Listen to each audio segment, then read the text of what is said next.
Edmonton Sports Talk. My God, I loved it. My name's Jay Milne. #Glue. Our sports update deliverer. The Coon. I'm Zachary Kubish, and you're up today. You know what, Reid? You might be on this. All right, here's what's going on in the nasty stuff.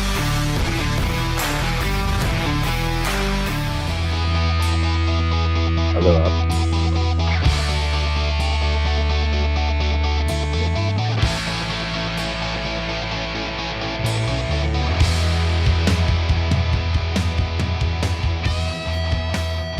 Oh, my goodness. They let us out of the cage again. On location. Mr. Mike's. Yes. Bonnie Doon. That's the not Doon. often I visit the Bonnie Doon Mall. That's the Doon from Bonnie. It really is. Why is it spelled D-O-O-N? I just thought of that. What Bonnie does that signify? Doon? Like a sand dune is spelled D-U-N-E.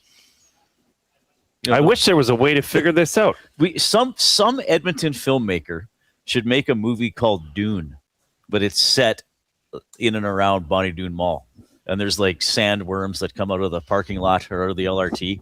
I didn't realize the LRT is like right here. We can see it. We're looking out the window. This is Beautiful. And location. we're well fed. Mhm. So we had lunch just after 1. Fantastic. And what did you have? I had the bacon cheeseburger. Reed, that might have been the best burger I've had in a long time. And the French fries here. Good. The French fries have the appropriate amount of crispiness. Yeah. They're the appropriate size and girth. And they just catch enough oil to give them that crispiness on the outside. It was a lovely meal. The ambiance is fantastic. This is the old Tony Roma's location. Oh, is that what was here? Okay. That's what was here. We met the owners. I bet you I know someone who's eating here. I bet you do. We met the owners, lovely people, and they want people to come and check it out because as a new restaurant, this is a location that is known for being a restaurant. Yeah. But if you haven't checked out Mr. Mike's, do it. Well, and there's something for everybody here. This is, it's actually quite a central location. Well, yeah. I mean, from downtown, it's 10 minutes here. You live White Ave, Old Strathcona, Garneau. You just pop out here down 82nd or White Avenue, as some would call it. I guess it's just that certain chunk is called White Ave. Yeah, like this is 82nd. This is 82nd Ave, but it's an extension of White. There goes the train. Like there it's it is going right now. They're rail. What a time to be alive. Commuting via rail. You just put them there, Hernan. Yeah, I had Hernan's still eating stuff. How much? Hernan got a lot of food. The guy's a bottom. You know why he can eat so much? Yeah, I don't think he's ever mentioned this once on air. He's a runner. Oh, yeah. Someday we're gonna bring him on and we're gonna get him to talk about his running. That makes sense. Yeah. Why is it called a dune? Dune is primarily spelled that way because it represents a specific phonetic pronunciation of the word down in Scottish and Northern English dialects. Oh, really? See, Hernan. So Bonnie Doon is like Bonnie Down. No, I did not know that. Okay. Well, I've learned something today, which is pretty cool. I just like to refer to it as the Dune of Bonnie. If that is one thing, though. We were talking about this earlier. Like, tell me you're from Edmonton without telling me you're from Edmonton. Yes. And you... Or no, tell me you're not from Edmonton. Not from Edmonton. And they'd spell Bonnie B-O-N-N-Y. Not that we'd know anybody who would Not that we would know anybody that did that recently on Twitter. Maybe on his way to Calgary right now. But if you weren't from this area or didn't grow up knowing Bonnie Doon, right, you might spell it incorrectly. What's another how to tell me you're not from Edmonton without telling me? Like, White Ave, like is the Jasper color Ave white downtown? Yeah, Jasper Ave. What do you guys keep calling it? The mall? Yeah, which mall? Well, the mall. Yeah, White Ave spelled W-H-I-T-E. Ooh. Oh, would people? Yeah, you rarely see that. You just don't. Yeah. I had the Mr. Mike steak sandwich. I just went for a classic 6-ounce. Came on the open face on the garlic toast, really good. I had the fries, got a few. It looked really well cooked. Yeah, it was perfectly. It was good. Well, I get it. I usually get. I do medium or medium rare. Usually, I did medium today. It was very good. I was really hungry when I got here, so I'm very satisfied now. So I'll be good until supper, enjoying a cup of coffee. They've treated us really well here. Mr. Mike's, Bonnie Doon, right kind of at the Safeway end of the mall. Yep. If you're going to drop by, we did have some nasties come by here for lunch. We're going to give away a couple GCs to Mr. Mike's over the course of the show, so be listening for... To be used at this location. Oh, for the Bonnie Doon location. Yeah. Okay, awesome. So actually, you could win them. Come here. Pick them up by 6 and have supper. Have supper. Otherwise, you'd have to come to the Well, we station. should give one away soon then, so that maybe somebody can win it. Come here. All right. Have a bevy. Have a burger, or whatever you like. All right. First correct answer to the River Cree Resort and Casino inbox. Texting in 780-218-9999. Of course, the afternoon inbox presented by River Cree Resort and Casino. Check out their mobile app. It's free to download. You can get exclusive offers and promotions. Get show tickets. Make reservations for hotel rooms and restaurants. It is safe, secure, and it is easy to use. You can also go to rivercreeresort.com. I just got to check something here. We're doing a trivia question on the fly. What happened? Nothing. We got a Limerick already, by the way. We do. Which former Edmonton Eskimo who is now a broadcaster went to Bonnie Doon High School? Oh, this is too easy. Pretty easy. I would have known that without you even looking. Yeah, pretty easy. Well, we're giving it away. Well, it is appropriate. We are in the dunes of Bonnie. Yeah. Well, we can do the first 5 correct answers and then do a draw. Sure. Okay. Sorry, Chris S. It's not David Beckham. It is not. He didn't put that in, did he? Yeah, he did. Yes, he did. Okay. So we'll take, because it is pretty easy. What former Edmonton Eskimo now who does? Well, he's not a full-time broadcaster, but he does. I'm just leading people as if they didn't already know. Went to Bonnie Doon High School. Got a winner. Well, we got one. We got one. We're going to get 5 people, and then I'll keep track. I'll do the randomizer. I'll do a number randomizer on my phone, and we'll give out the $25. Service here is excellent, by the way. Yeah, it's outstanding. We're having a great afternoon. We like going on location. It is fun. Changes up our routine, gets us driving around the city. Sometimes, you know what it's like. You kind of get in your bubble or your routine. It's like, well, I go to work, you know. Yeah. I go to Rogers Place. I go to my mom and dad. I go to the comic shop. I mean, you're going to all the gyms your kids play at. Mm-hmm. So even though you live in a big city with over 1 million people, sometimes you go stretches without kind of getting out or seeing a lot of it. No, I kind of feel that. Yeah, you do. You're right. This is cool that we're doing something a little different and doing it as friends, Jay. Oh, wow. Yeah. Is this is intoxicating, you, our visit together. All right. Of course, we have a lot to talk about. Lots of word here. Golden Parayko on the move. St. Albert native, Stanley Cup winner in 2019 with the St. Louis Blues. So he's going to Buffalo. Looks like he's going to Buffalo. Buffalo's taking this. Well, Buffalo's finally going to make the playoffs. I mean, they got to make it count. I'm like secretly cheering for Buffalo just because it's been such a long so bad road. For so long. And most years, it was kind of like the Oilers' decade of darkness. I mean, I guess, 3 out of the 10 years the Oilers missed the playoffs, they were, I think, a couple times within 6 points. But generally, they've been way out of it. So Buffalo's going for it. And like Utah's got a good team. It looks like they're getting Mackenzie Weegar out of Calgary. I don't know if either of these are finalized yet. We're keeping it. And the thing is, this is the great thing about our listeners, the nasty. Sometimes they see things before us because we're hosting the show. Right. But that's what we're seeing this afternoon. Tyler Myers has already been traded to Dallas by Vancouver. So Tyler Myers is an interesting guy to me. What did I say to you? Is he actually? Does he move the needle? Is he actually that good, or is he just big? Big. Like that's the thing. Like I gotta hand it to. And I don't know if Stoff thought of this, but he always said it. It's a great saying. If you're big, you have to prove you can't. No, what do you say? If you're a small guy, you have to prove you can play. If you're big, you have to prove you can't. Like if you're big, you're gonna keep getting chances. That's a good point. You know. Penner's Pancakes says Tyler Myers at $1.5 million is fine for a third pair. Penner's Pancakes, I don't disagree with you. Is Tyler Myers going to be fine if Dallas is in a series against Colorado on the third pair? I think he's going to get taken to school. Mm-hmm. But he'll slash you. He'll slash you. He might cross-check you. I don't know. He'll take a couple bad penalties. I've never been a huge Tyler Myers guy. I think did he not win the Rookie of the Year with Buffalo? So I mean, he's got a resume. I just always feel like he's employed because he's big. Mm-hmm. And if you get him moving around a lot or whatever, you can take advantage of him. Are you doing to do it right now? I'm going to do it right now. Jay's going to do the randomizer. So how many people got it right? Probably like 4,000. Oh, lots. So I got Aiden O'Neill, Dustin, Norm, Tay, and Ken with the final 5th spot. So the answer, Blake Dermott, pretty easy, which former Edmonton Eskimo, now works in broadcasting. Blake, he's still doing the Chet stuff, isn't he? Does the analysis? Sure. Gordy Hines is there too. Gordy Hines is doing sidelines. Yeah. Did you? He was just after me at U of A. Right. Yeah. Good guy. Yeah. Very good guy. Very nice guy. I've interviewed him a few times. So he's actually a salt of the earth kind of dude. Blake's going to be flattered that we're giving him love. He's probably going to.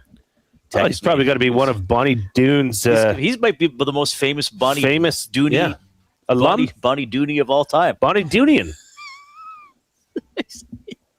All right, you want to do it right now? Should we spin it? Do the spin. Let's see who's winning the. How much is it for? Do we know? $25. And it's going to. Yeah.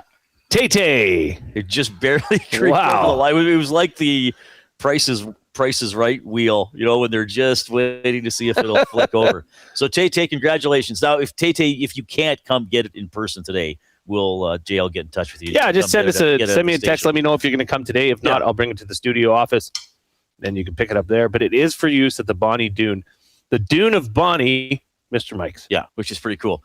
All right, we have a lot to get to this afternoon. We better bring in this gentleman. He's on location with us for the afternoon headlines presented by 100.3, Edmonton's best rock. Stream them on iHeart today.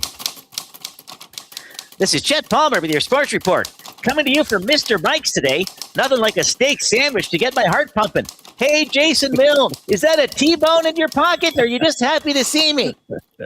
Good old Bonnie Doon Mall. Hey, my brother-in-law had a girlfriend named Bonnie. Once she got a look at his gambling debts, she dumped him like Bowman dumped Skinner. Baby Brady tackled Captain Connie and got to watch Bushy's winner from the sin bin. The last time a senator got in that much trouble, it was Duffygate. I'm Chet Palmer. Well done, Chet Palmer. Do you remember Duffygate? Okay, wasn't Duffy I looked it up. The CTV correspondent? And then he became a senator. Then he became a senator. Right. So here it is. So, on Wikipedia, it's called the Canadian Senate Expenses Scandal, also known as Duffygate. What was his first name? Mike. Yeah. It involved Patrick Brazeau, Mike Duffy, Mac Harb, and Pamela Wallen. They claimed travel and living expenses from the Senate for which they were allegedly not eligible. And Pamela Wallen was a former broadcaster too, was she not? And who was the other guy you named? You can't trust people in media; they're all shady. Oh yeah, try and say you can say the same thing about politicians. Patrick Brazeau. Wasn't Patrick Brazeau the conservative MP that fought Justin Trudeau? Oh, well, they did that celebrity, not celebrity. Yeah, that guy. You don't think that's like okay? Look at that guy, Reid. Yeah. Look at this picture and tell me you don't think he's capable of scamming. He looks like the something. guy from The Room. Yeah, he looks. Or that movie, The Room. I don't want to get into politicians. No, you don't. It's certain people you blanketly hate, which I find a little unnerving, actually. Why? Well, it's a little close-minded. I don't hate it's them. A little. I just think they're all the same. Okay. It doesn't matter what party you belong to. Politicians are politicians, man. Fair enough. So Duffygate. Oh, Kelvin says, Duffygate, great pull, Reid. LOL. Well, he meant to compliment Chet. Of course. Not me. I just had Chet's script there. So Chet's in and out, though. He had lunch with us. Yeah. Hung out. Nice guy. Did his hit, and now he's off to, I don't know what he's. He just had a bowl of soup. Just a bowl of soup. Yeah, but there was a steak in the soup. It was like, do you want a soup and a steak? You're darn right I do. Put them together. I gotta go. Yeah, that is very Chet. He gets them combined. We'll dive deeper into it in a few minutes. But give me 2 sentences on last night's game. The more things change, the more they stay the same. I never thought of that. That's good. This Oilers team, I mean, and I want to get into it because, which we will, so I'll tease it a bit here, but you keep hearing that this style of play is not sustainable, right? But it can be. Do Oilers fans want that? Does this organization want that? No, of course not. But the Oilers can put it together. The only problem is that they choose not to play defense. And we'll get into it more because this team is capable of it. They are. They just choose to look the other way and look for offense. At times. Yeah, we'll split hairs on that because okay. I think I know where you're coming from. I don't know if I completely agree, but sure. But we know that there are continuing issues. Yes, but they can score, and they scored their way. I mean, the last. So I tweeted 24/6. They changed the shots because you know how they always change the shots on goal. So after Ottawa went up 4-2, about how far into the second period were we? 5:11 into the second period. So basically the last 35 minutes of the game, not counting overtime. So I didn't count overtime. Edmonton outshot Ottawa 23-6. Like, that's not a hockey game. That's keep away with one team successfully keeping it away. Yes. So it is a thing of beauty when the Oilers crank it up, especially with some of their big guys. Lazar probably out about a month. That is shattering for Jason Milne. Out for Curtis. That sucks. It does suck because he was kind of a little bit of a glue guy, I felt, for that team.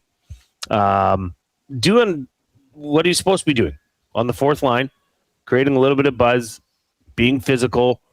So that's too bad to see. So, I mean, what's that mean for this team now, right? Who steps in and replaces Curtis Lazar? Well, that's the type of player they maybe need to acquire. Someone in the bottom six who can face-offs and skate. Now there's a chance that, I mean, there's 1 month. You said 4 weeks. For all we know, that could be 6, 7, 8 weeks. Who knows? Well, true.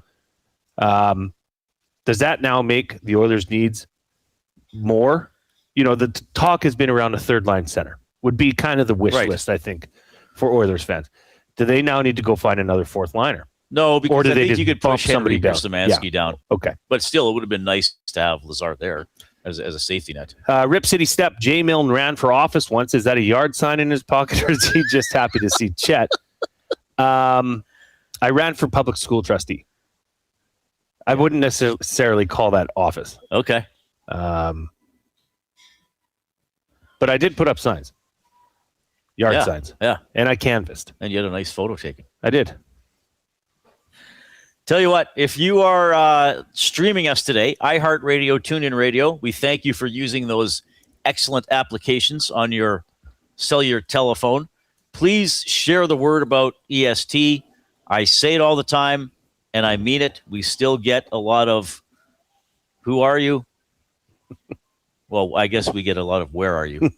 Me and Dustin and some of the other guys. Tell them we're at the Dune of Bonnie. Well, today we're specifically at Bonnie Dune Mall at Mr. Mike's. But yeah, spread the word about EST. We also have our YouTube channel, Edmonton Sports Talk. Subscribe to us on Edmonton Sports Talk if you have not done so already. We have soared. We're actually over 14,100 subscribers. So we've really been adding a few over the last couple of weeks, which is pretty cool. You can chat with us and with each other in the Nasty Chat. That's the chat stream going there on YouTube. And if you are on YouTube, click the thumbs up button. Click the thumbs up button. And once you have done that, click the share button and text or email the show link off to somebody else and get them involved in EST as well. We got you covered on all the order stuff. Oh, the song. Sorry. Please, I forgot. Comes from the clouds. You must click. Thumb. I can't play the stuff off my computer directly today. I always forget that Coob has stuff back at the EST Global HQ. So that's pretty cool. Yeah, thumbs up. I mean, we're getting over 100 this week. Let's see how high we can go today. But don't be a pleasure delayer. Get in there. Click once. In each account, you can only click once. So don't hammer on it because you'll negate. It'll go on, off, on, off, on, off. So click the thumbs up once, then click the share button and send the show link off. And we're pouring gravy all over each other. Email Reid at EdmontonSportsTalk.com, Jay at EdmontonSportsTalk.com. Speaking of Jays, Jay Onright's going to be on the show around 5:30 from TSN, Athabasca legend. And Gene Principe is scheduled to join us around 4. What a day. So what a day. Gene Principe and Jay Onrait. Two of the best in their industry. We're talking Oilers. I don't know if we will have be able to watch the Briar quite like we can at the office. We could, but we'd keep an have to eye on sit it. like this. Yeah, so we'll just probably follow online like a lot of other that should be people. our Limerick topic. Okay, well, I got it before we get to Okay. that. That's a good idea. Les must have been excited today because he sent in a limerick right before the show started. I like it. There was once a captain named Picard whose uniform was spandex unitard. Missioned to boldly go and say make it so, the prime directive occasionally he did disregard. Wow. That's pretty good. So, you know, they had a prime directive that they weren't supposed to get involved in other societies, other planets. They did it all the time. Of course I knew that. So, okay, what's your idea for a limerick theme? Well, there's a picture of a cow and all of its parts. Chuck, The different sirloin, meats. short loin, brisket. Right. So let's make this. I mean, we are at Mr. Mike's Steakhouse Casual. So let's make this steak related. A steak Beef. themed limerick. Beef Steak related. beef themed limericks. And feel free to include Radko Gudis. That's I like how you're thinking it, AJ. Yeah. This is very good. We are on fire. On fuego.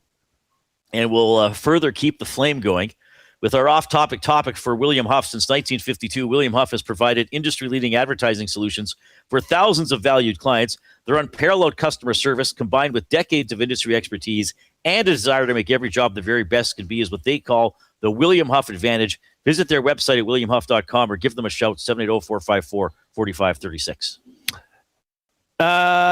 We were talking about trades today, Tommy and I said, what's a fun off-topic topic to do with trades? And right off the top of his head, like this came really quick to him.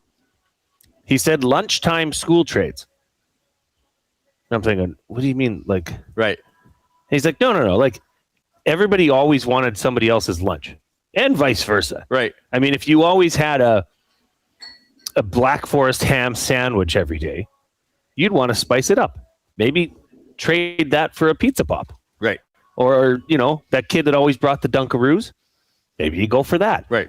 So what were, I guess, you know, what were your best lunchtime trades? But if you want to even focus in on what were the most coveted trade items, like one that came to mind for me Yeah. was this little fruit candy called Gushers. They're disgusting. But at that time in my life, I enjoyed them. Right. And I didn't get them at home. So sometimes I'd have to, you know, negotiate for some Gushers. Yeah. Gushers were a soft, chewable candy with liquid in the middle. Well, I don't remember these. Just by the name, it would gush into Yeah. your mouth. Right.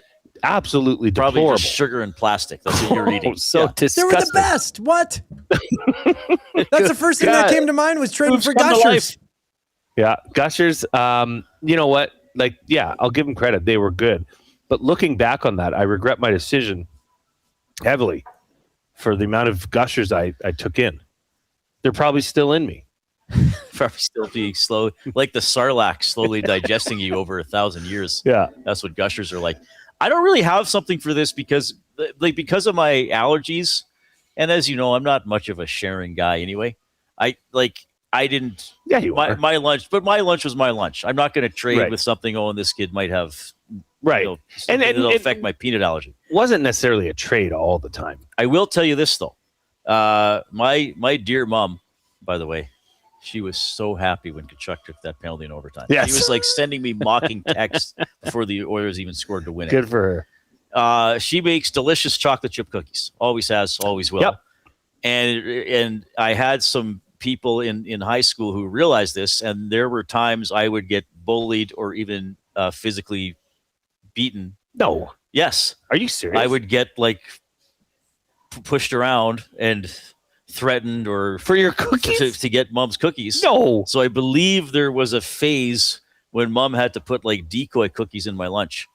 Like I would get, she'd give me one or two. So she'd like hide a couple in the lunch and then to get a couple that to be stolen. But then secretly I could go eat the cookies on my own. I believe there was a phase Oh where my that happened. gosh. Yeah.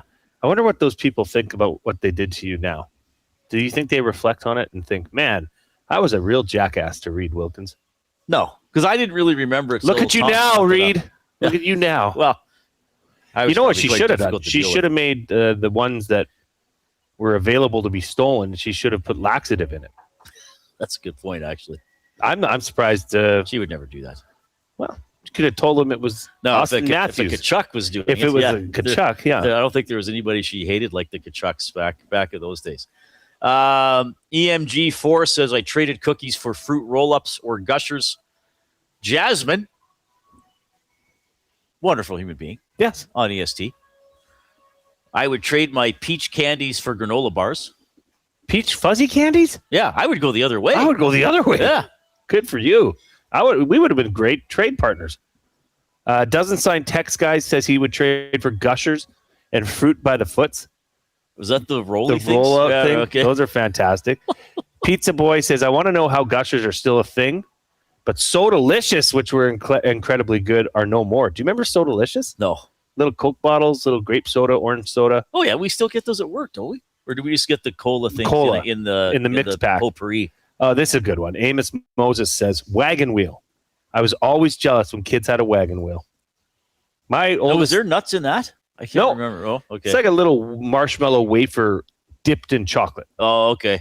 It's my kids enjoy a good wagon wheel. We don't really get that much bad stuff, but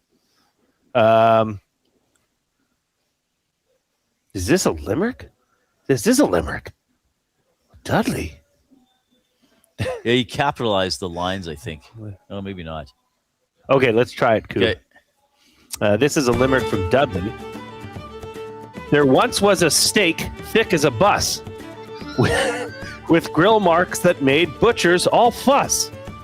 Cook it rare, growled Radko Gudis with a carnivore's cuss. Is that a Limerick? And he cross-checked the cow just for us.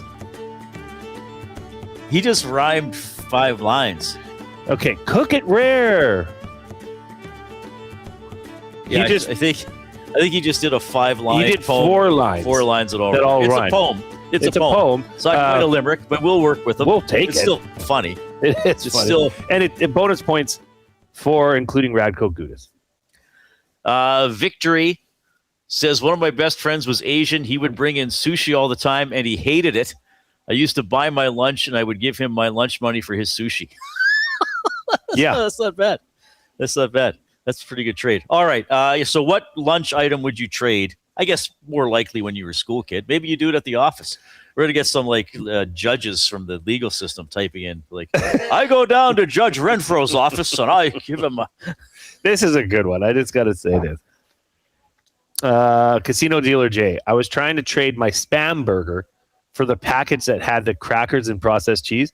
Do you remember those little packages? They're about 4 or 5 crackers, rectangular shaped crackers. Oh, yeah, I used to eat those. And then a tub of cheese-colored goop. Yeah. And you'd have a little spoon or a little device that you could layer it out. Yeah, those were fun. Those are good. What were those called? Aren't they called Snackables? No. Snackables has Kit Kat, sandwich meat, cheese, and that's Ritz. a whole kit. Okay. What were those called? What were those cheese crackers things called? Maybe just cheese and crackers. Maybe just cheese and crackers. I don't know. And they had the little red plastic. Yeah, the little miniature spreader, little miniature knife. Knifey. Yeah. All right, we are live at Mr. Mike's Casual Steakhouse in Bonnie Doon. If you want to drop by and say hi, we won't stop you. If you want to drop by and eat here, we won't stop you either. Food's really good. Gene Principe coming up at 4. Jay Onright around 5:30. Some updates from Oilers practice, some thoughts on last night's game, and more bigger picture thoughts about how that plays into the Oilers' ongoing trials and tribulations for this season. It's 3:30. Here's the Coop.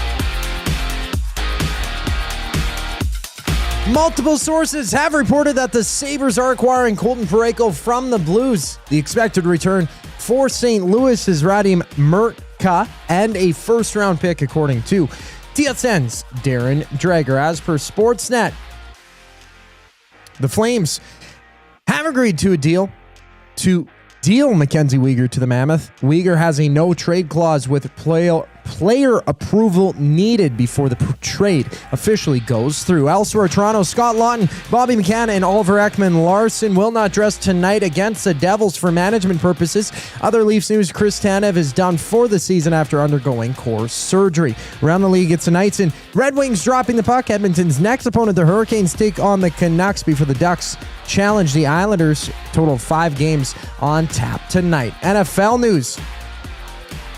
ESPN reporting the New England Patriots have informed wide receiver Stefon Diggs that he will be released at the start of the 2026 league year, which starts next week. 2 games live over in baseball. End of the 8th, it's the Cubs up 4-1 over the Brewers, and there's 6 games on tap in the association. At 5, it's OKC in New York throwing down. The Reid Wilkins Show rolls on following the break. I'm Zachary Kubish, keeping you up to date. 2 guys and a goalie. All right, the Oilers will finish as a wild card team. Hired or fired. They are a wild card team this morning. They would play Colorado if the playoffs started today. The Oilers are? Yes. Hire it. They're a wild card team. Really? Well, they haven't won 3 in a row. Well, they did. Once. Yeah. Cass, wild card team or better? I think you finished 3rd. Yeah, I think I'd say they're still finding their 2 way. guys and a goalie, presented by GS Construction. Tuesday and Thursday afternoons at noon, only on Edmonton Sports Talk, your clear choice for Edmonton sports. We have what you're looking for. GD Liquidators is Edmonton's one-stop shop for new and used warehouse, office, and industrial items since 1987.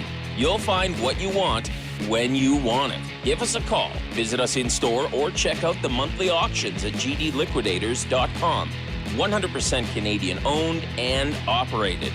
We have what you are looking for. GD Liquidators. Get ready for a boot-stomping good time with Gord Bamford. Live in the venue at River Cree Resort and Casino. Gord Bamford, March 20th, presented by River Cree Resort and Casino and CFCW. Tickets at rivercreeresort.com. River Cree Resort and Casino. Excitement. Bet on it. Real fans don't stroll in at puck drop. They claim territory. They study the screens. They get into their spot, which is why this matters. The Canadian Brewhouse now has happy hour. Brand new. Tons of options. And the good stuff, like our espresso martinis and our cracked pepper and sea salt dry ribs. Monday to Saturday, 2 till 6 p.m., starting at $3.99. That's more than enough reason to come early. New happy hour at the Canadian Brewhouse. If you're serious about game day, we'll see you for happy hour. GCL Diesel has been serving oil country since 1972. From diesel cars to SUVs to pickups. From farm tractors to school buses to a big rig. From diesel generators to forklifts, GCL can test, troubleshoot, and repair all diesel fuel system components. Whether it's injectors, pumps, turbos, filters, or additive, GCL has the parts you need to keep your diesel running the way it should. For genuine diesel parts at wholesale prices, visit GCL Diesel in the West End or online at gcldiesel.com. GCL Diesel. Diesel understood. Hey Edmonton, did you know a local Play Alberta winner scored over $430,000 on Desert Fantasy? Think about the rec room you could build with that kind of cash. From major casino winners every hour to jackpots worth millions and hundreds of popular games to money that stays in the province, there has never been a better time to sign up for Play Alberta. Download the app today to get started with casino, sports, and lottery, all in one app. Must be 18 plus to play. When you gamble, use your game sense. Sentinel Storage congratulates Team Canada for all their perseverance, dedication, and commitment. For representing our country so well, our athletes make us proud to call Canada home. Sentinel Storage, proudly Canadian and official storage partner of Team Canada.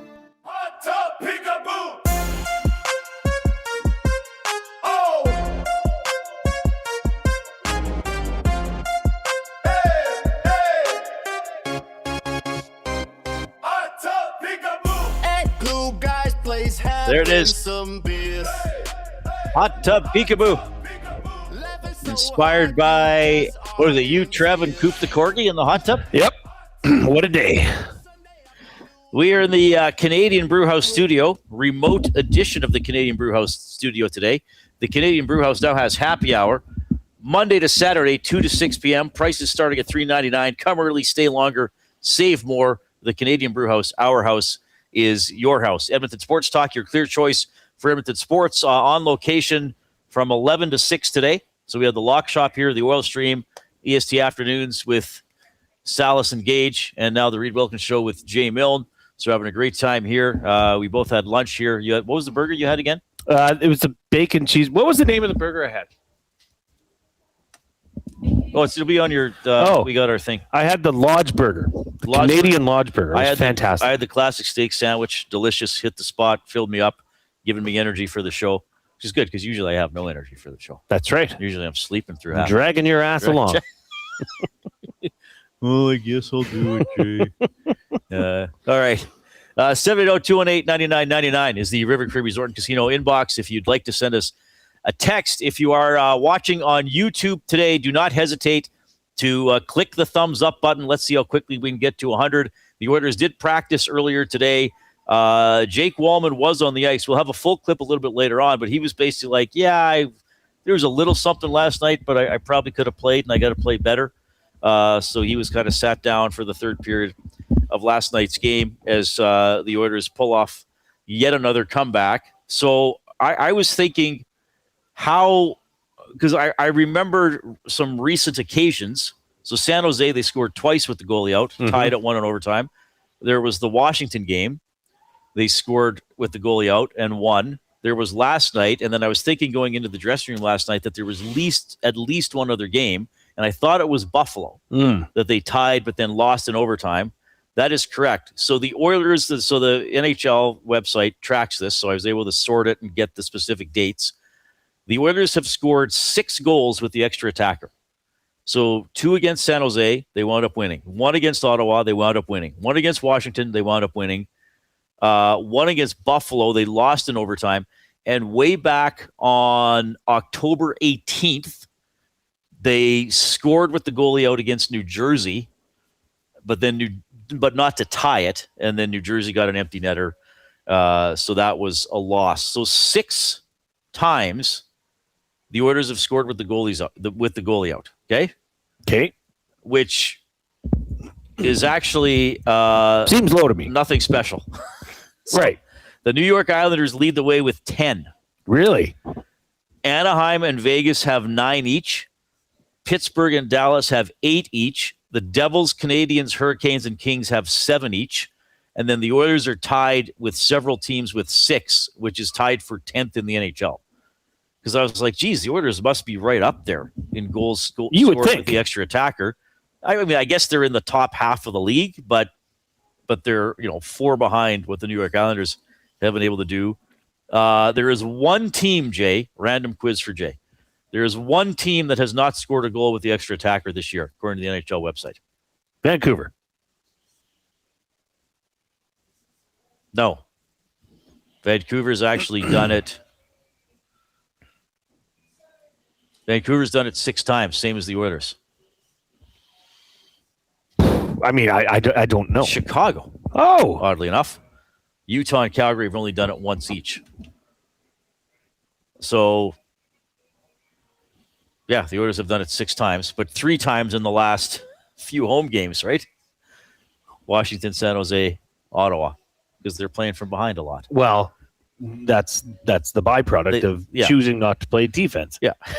And focusing solely on offense. So do you think they're making a choice? Well, here's the reason behind my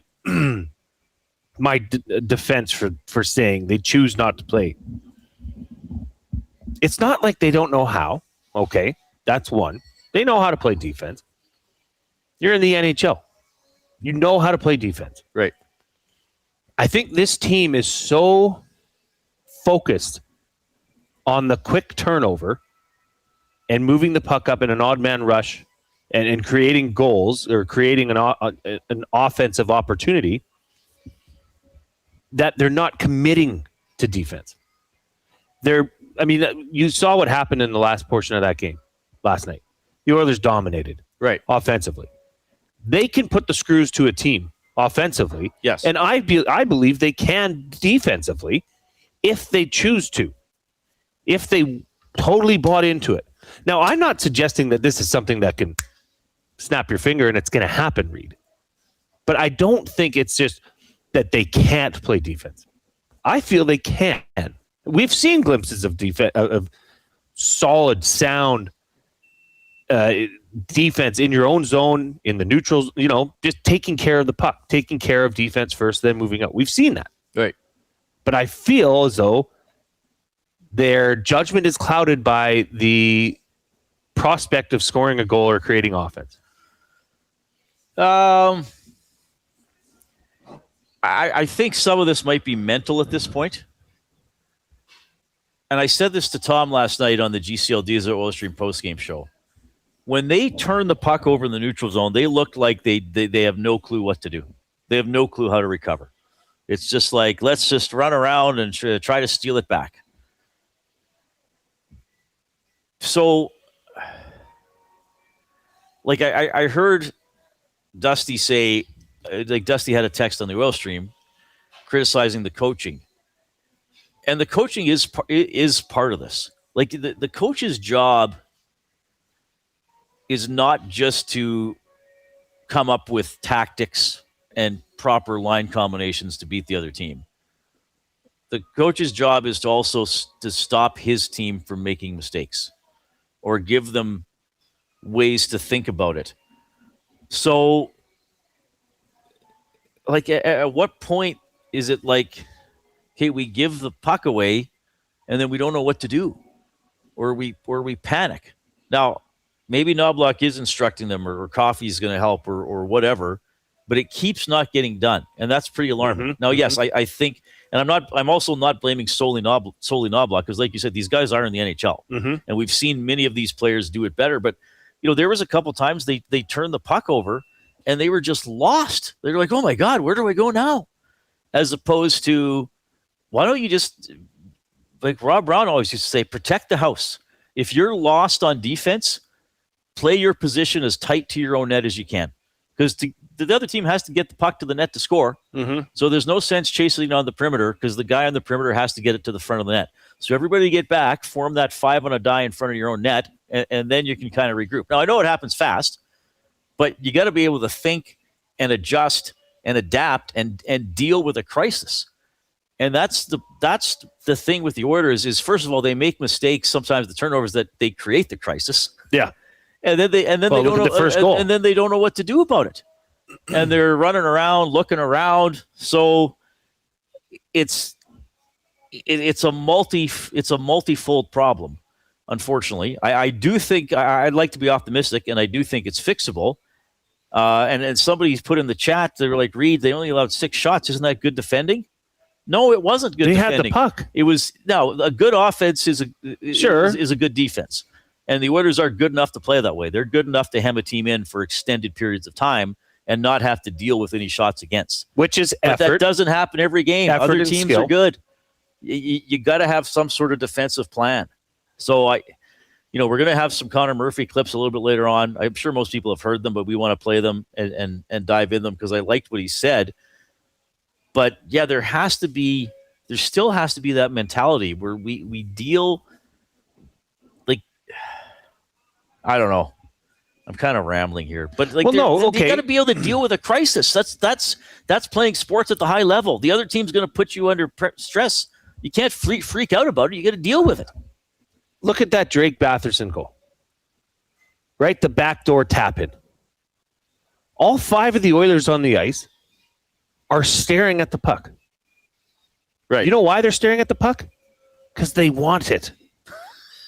They want it, and they want to go the opposite way. That's why.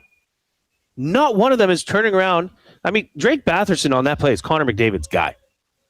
Like, Connor McDavid was with him for half the zone, then he stopped and started staring at the puck. Right. Because you're going to bat down the puck, you're going to steal the puck, get a breakaway, and you're going to take off the other way. Yeah. Not one of them turned around to realize that there's a wide open guy. It was the same as the Anaheim goal, the game-winning goal. Yeah. Everybody's looking at the puck. Leon's thinking offense while standing in front of his own net with his back to the play. So now, partially to the play. So we're on the same page. How do they remedy that, Reid? How does this team change that? I think Connor Murphy is by all counts is an excellent kind of a stay-at-home defenseman. Mm-hmm. He's not going to contribute much offensively, but boy, oh boy, can he play defense. What's he going to think when he gets on the ice and he sees this? And he's like, what the hell are you guys doing? Pretty sure I'm where I'm supposed to be. Yeah. Like, it'll be a culture shock for him. Well, I mean, Gager made the point, too. I mean, confidence is a real thing. I know it's hard to measure. I mean, they could just be at the point where it's like, oh, no. Or some nights they don't feel like they get a save, you know?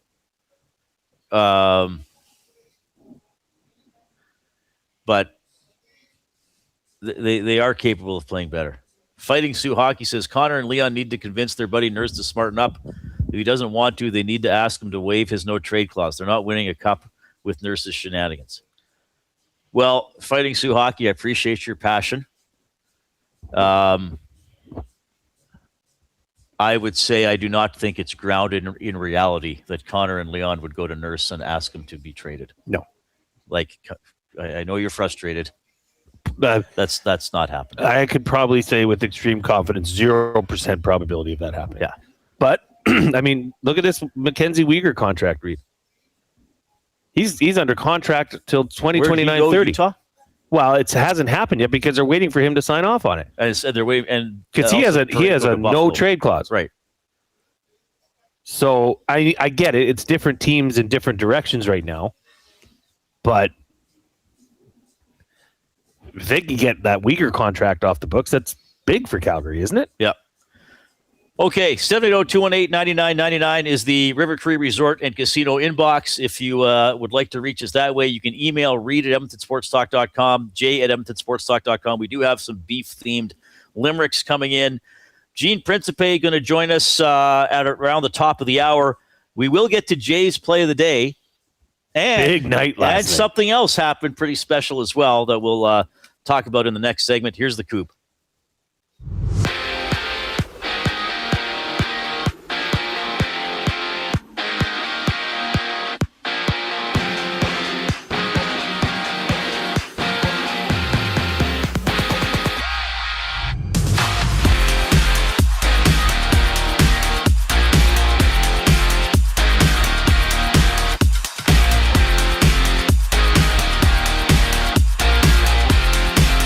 According to Sportsnet, the Flames and Mammoth are finalizing a trade to send Mackenzie Weegar to Utah. The deal is pending player approval by Weegar currently, and multiple sources they've reported that the Sabres are acquiring Colton Parayko from the Blues. The expected return for St. Louis's Radim Murtka and a first-round pick, according to TSN's Darren Dreger. Elsewhere, Toronto, Scott Laughton, Bobby McCann, Oliver Ekman-Larsson will not play tonight against the Devils for management purposes. Other Leafs news, Chris Tanev, he's done for the season after undergoing core surgery. 5 games around the NHL tonight, and Red Wings dropping the puck while Edmonton's next opponent in the Hurricanes take on the Canucks. Down south, ESPN has reported that the Patriots have informed Stephon Diggs that he will be released once the 2026 league year begins next week.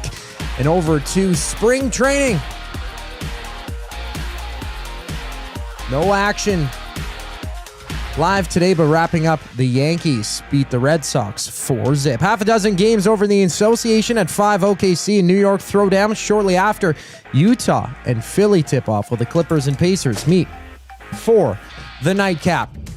Jay's Play of the Day up next here on the Reid Wilkins Show. I'm Zachary Kubish, keeping you up to date. The Oil Stream. The deadline cap space projected at $12,009. Projected playoff cap space, $1,963,334. This is shaping up to be maybe not a great season. That's sort of where I've been looking, for a while. And even at the beginning of the season, I think I had them at 96 or 97 points. The Oil Stream, presented by Boston Pizza. Monday, Wednesday, and Friday afternoons at noon. Only on Edmonton Sports Talk. Your clear choice for Edmonton sports. At Firehouse Subs, our subs are freshly toasted, stacked high, and crafted to satisfy. Each sub is piled high with premium meats, melty cheese, and toasted to perfection. Firehouse Subs brings bold flavor to every bite, all served on a freshly toasted roll. But we're not just feeding Edmonton, we're fueling it. Dig into the brisket hat trick, piled with slow-smoked brisket and melty cheese. Or go to the Firehouse Subs fan favorite, the Hook and Ladder. Made to order with smoked turkey, honey ham, and Monterey Jack cheese on a perfectly toasted roll. With 15 Firehouse Sub locations across Edmonton and the greater area, it's easy to grab a hot and hearty sub close to home. Firehouse Subs. Hot, hearty, made to satisfy.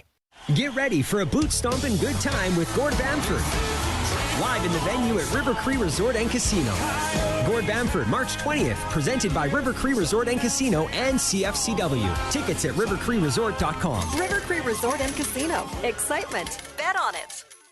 Real fans don't stroll in at puck drop. They claim territory. They study the screens. They get into their spot, which is why this matters. The Canadian Brewhouse now has happy hour. Brand new, tons of options, and the good stuff like our 8-inch 2-topping RCM pizza and our signature Caesar. Monday to Saturday, 2 till 6 p.m. starting at $3.99. That's more than enough reason to come early. New happy hour at the Canadian Brewhouse. If you're serious about game day, we'll see you for happy hour. Looking for flooring? Paramount Flooring has it all. Sales, service, and expert installation. With options for every style and budget, open 7 days a week. We've got you covered. Quick delivery and in-stock deals. Plus, EST listeners get 10% off. Visit ParamountFlooring.ca today.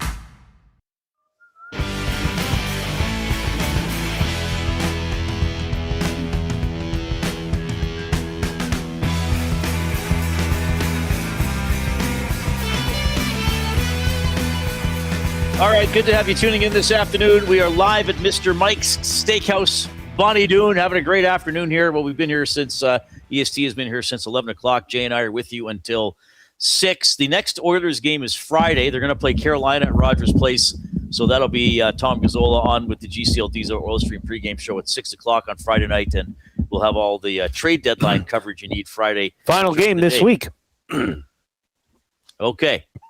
Abutsky in the Nasty Chest says, I just stumbled across Rod Peterson on Game TV calling Oilers fans exhausting. What say you, Reid and Jay? Abutsky, you're a loyal listener. You post good stuff. You ask good questions. But I'm really not going to spend a lot of time on that. I mean, generally my belief is I don't do a show as a broadcaster to talk about other broadcasters and members of the media. Sometimes they'll be part of the story, like some of the spec stuff over the last couple of weeks. And I realize people enjoy talking about that. I'd sooner talk generally about the team and the sports that we cover. Rod Peterson, I believe, no longer lives in Canada. He used to do the play-by-play for the Riders. I may have talked to him once or twice when he did that. I don't know what Game TV is. Everybody's entitled to their opinion. I mean, we could do a whole show on like, well, this person said this person said this. I'd sooner do the show that I want to do and say the things that I want to say and cover and talk to people about it. Maybe Abutsky is asking me that because over the last 12, 15 years of my career, I've talked to a lot of Oilers fans. As much as I poke people sometimes, most of those interactions are intelligent and or positive. Are some Oilers fans exhausting? Yes, but they're probably just exhausting people, regardless of that's the team they cheer for. That's the point. So I would consider Oilers fans to be very passionate.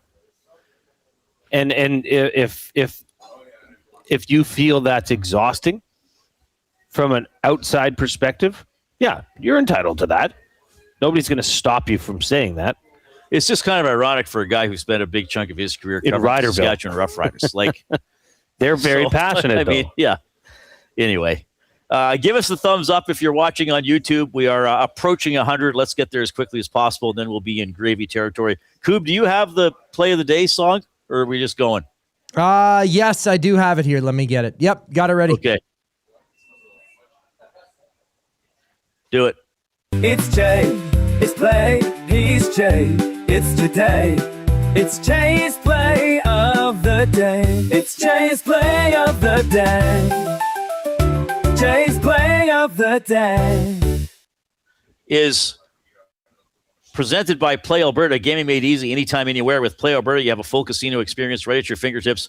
Play from your phone, tablet, or computer, whenever works for you. Play smart, play local, and remember to use your game sense. So we had a good night last night, Reid. Oh, did we? Well, I did. Jay's play of the day hit.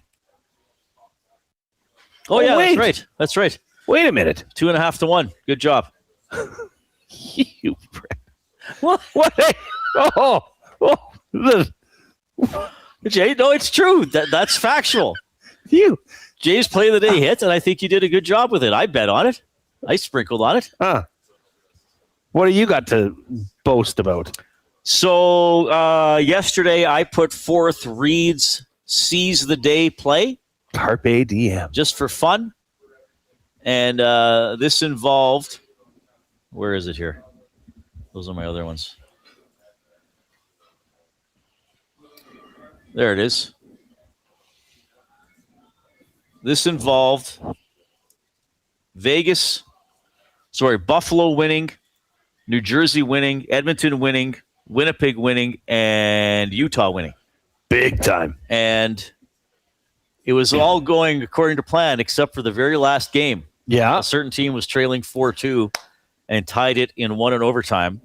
This was a 21-1 wager. 5-game parlay. Wilkie comes through for you. What can I say? The Seize the Day play of the day. Well, seize the day. My seize the day play, I guess. If I had my clapping, I would be giving you a clap. That was a huge hit, brother. I definitely was a part of that. Thank you, Coob. I know a lot of other people took advantage of that. That might, I mean, Coob, if you're listening, which I assume you are. Always. Throw that in the play, like the play of the year. That's moment of the year. That's material. not moment of the year. That's not moment of the year, Reid. It's not your role. Slow down. That's SD winning. That could be play of the year. The Play Alberta play of the year. Do we have a play of the year category? Yeah. Plus 2,000. I mean, that's up there. That's massive. Yeah, that's up there. All right.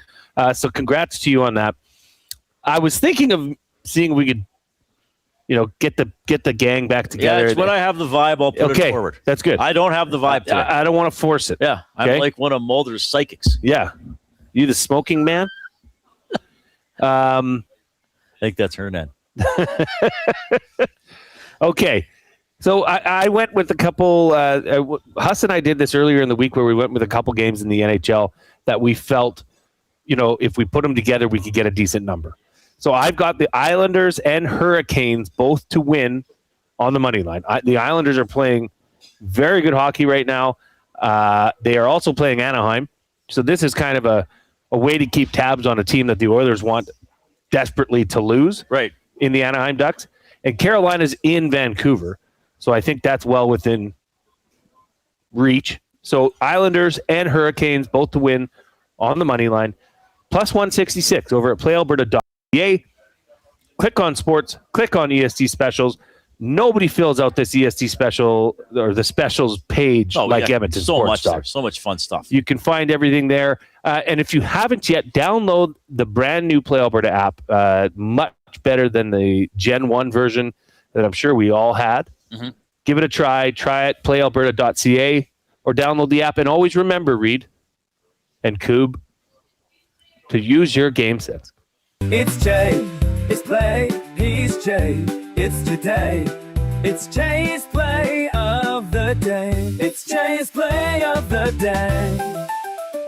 Jay's play of the day. All right, go to playalberta.ca. Look for EST specials on the Play Alberta app or on the website. We are rolling along. We still got the Oil Understood for GCL Diesel coming up. Jay Onright's going to join us at around 5:30. And when we get back, the Prince of Puns himself, a wonderful human being from Sportsnet, Gene Principe, after the 4 o'clock break.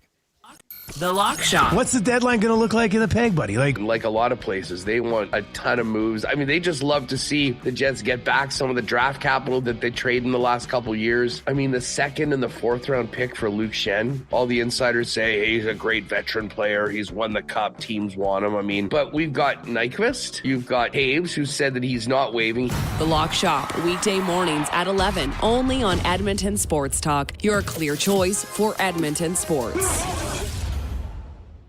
You've always known GCL Diesel as the experts in diesel fuel systems, but did you know that GCL is also your source for turbochargers and turbo repair? As a turbo supplier for Garrett, Borg Warner, and Holset, GCL can provide genuine original equipment turbos at wholesale prices. Whether it's diesel, gas, natural gas, or performance, we can provide you with the turbo or custom repair you require. Turbo questions? We've got turbo answers. Visit us in the West End or online at gcldiesel.com. GCL Diesel, turbochargers, understood. Edmonton, be part of history. Support Canada Soccer's men's national team as they battle Uzbekistan in the final send-off series ahead of the FIFA World Cup. Monday, June 1st at 7 p.m. at Commonwealth Stadium. Tickets on sale now at Ticketmaster.ca. Time for a new career in 2026? Or maybe your kid is still pondering their path. Good news! Weiss Johnson is hiring. It's Dennis, and not only are we hiring for heating and air conditioning, we're also looking for experienced plumbers and gas fitters. With the growth in residential development, there's no shortage of opportunities at Weiss Johnson. Choose your path with us. Learn from one of the industry leaders, and we will grow together. Receive great benefits and school reimbursement as well. Visit weiss-johnson.com today. You've heard the name, but what does it mean? For over 66 years, William Huff Advertising has supplied signage from screen printing to digital to LED with design, production, and install in-house. It's a one-stop shop for all your signage needs. Edmonton owned and operated, William Huff has been trusted by the biggest companies and teams in the City of Champions and many others across the country to do the job. If you're looking for a way to get the word out about your company or event, they are the answer. Go to www.williamhuff.com. Their results speak for themselves.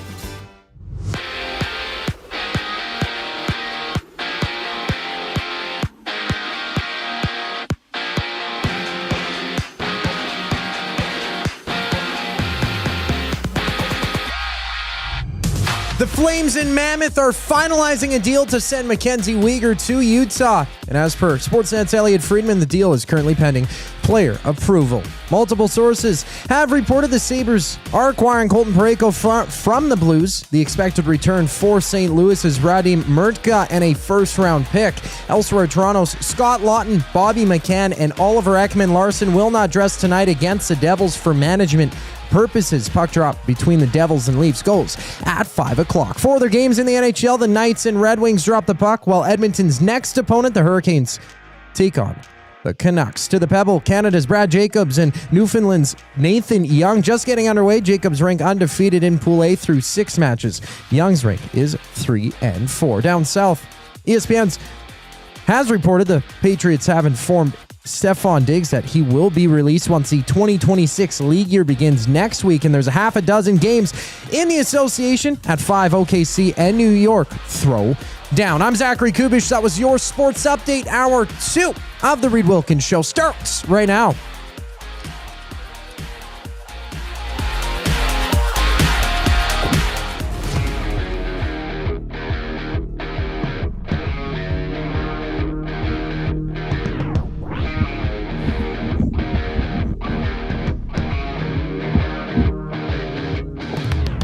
All right, hope you're having a great afternoon. 4:04, along with Jason Milne, I'm Reid Wilkins. We are on location, Mr. Mike's Bonnie Doon. Some people coming in here, obviously getting off work or coming in for an early supper. Starting to fill up, Reid. Starting to fill up. We were here over lunch.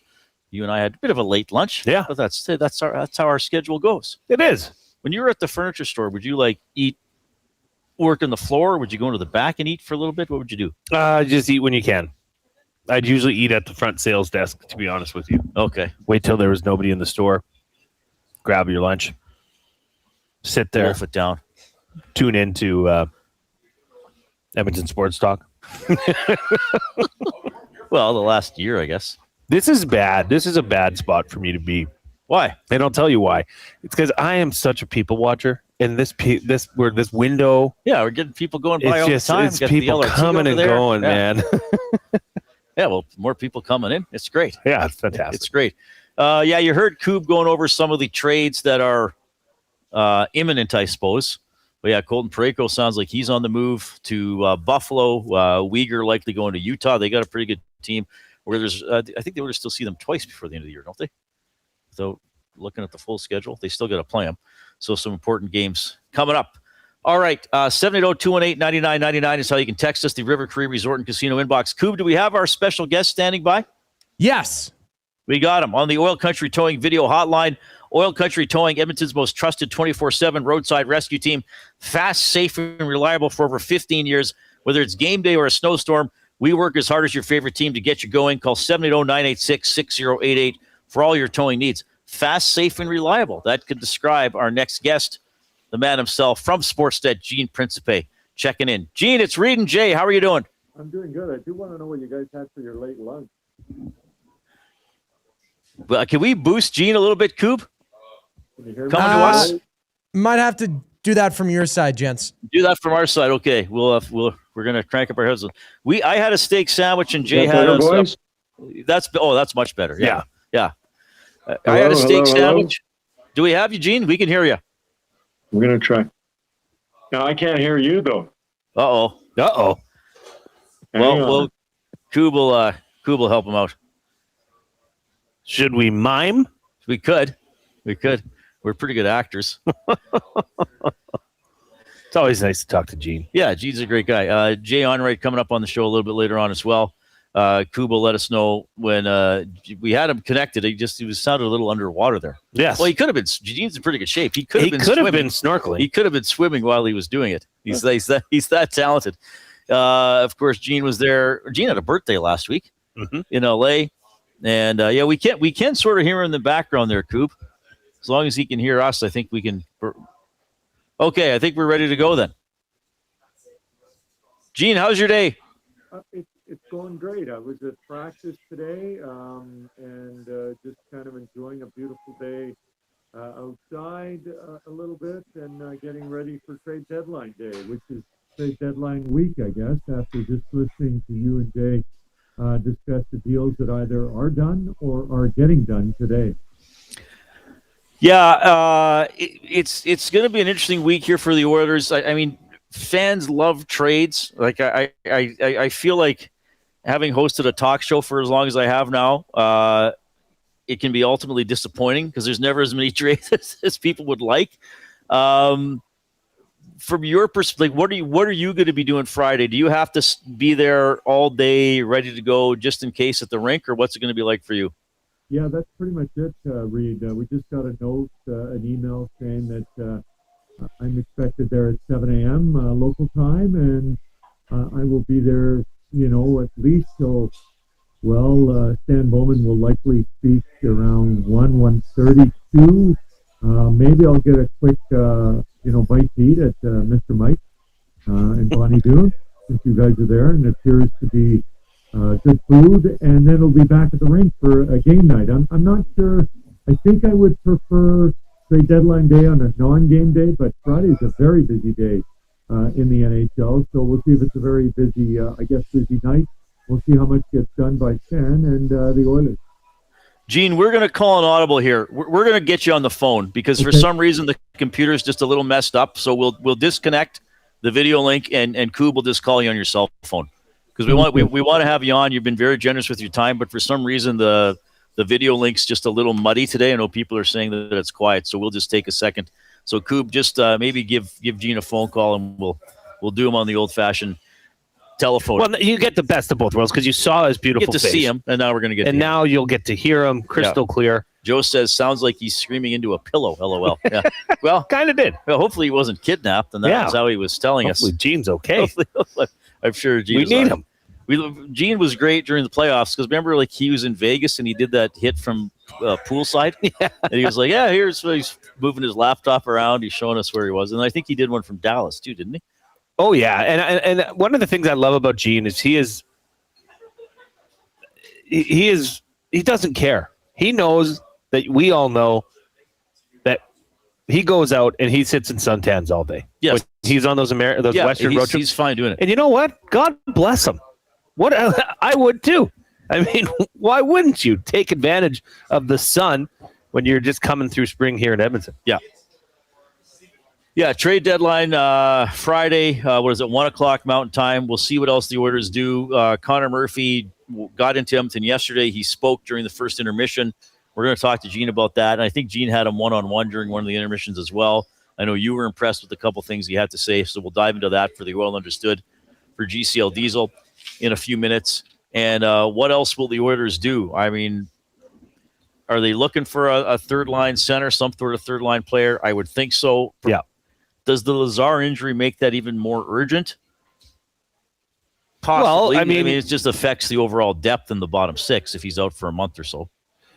Yeah, and I mean, the regular season ends April 16th.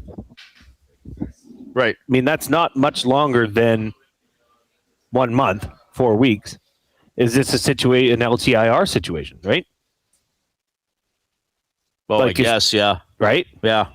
Is that something they can explain? Yeah, I guess they could put, Because come playoffs, you just need to be cap compliant for the players that are dressing. Right. You can be over the cap. All right, we got Gene back, this time on the old-fashioned telephone. Gene, thanks for your patience. I think Jay's got something for you here. Sure. Yeah. Thank you again for joining us here. Last night it was kind of the unveiling of Connor Murphy in Edmonton during the first intermission.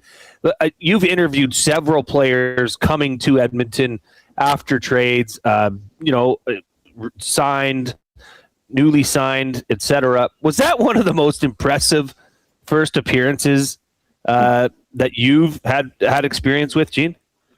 Yeah, I couldn't agree more. I was, sometimes guys, Reid and Jay, you're familiar with players, and I use Corey Perry as an example. Corey's been in the league, 20 years, and I really never got a chance to get to know him until he became an Oiler.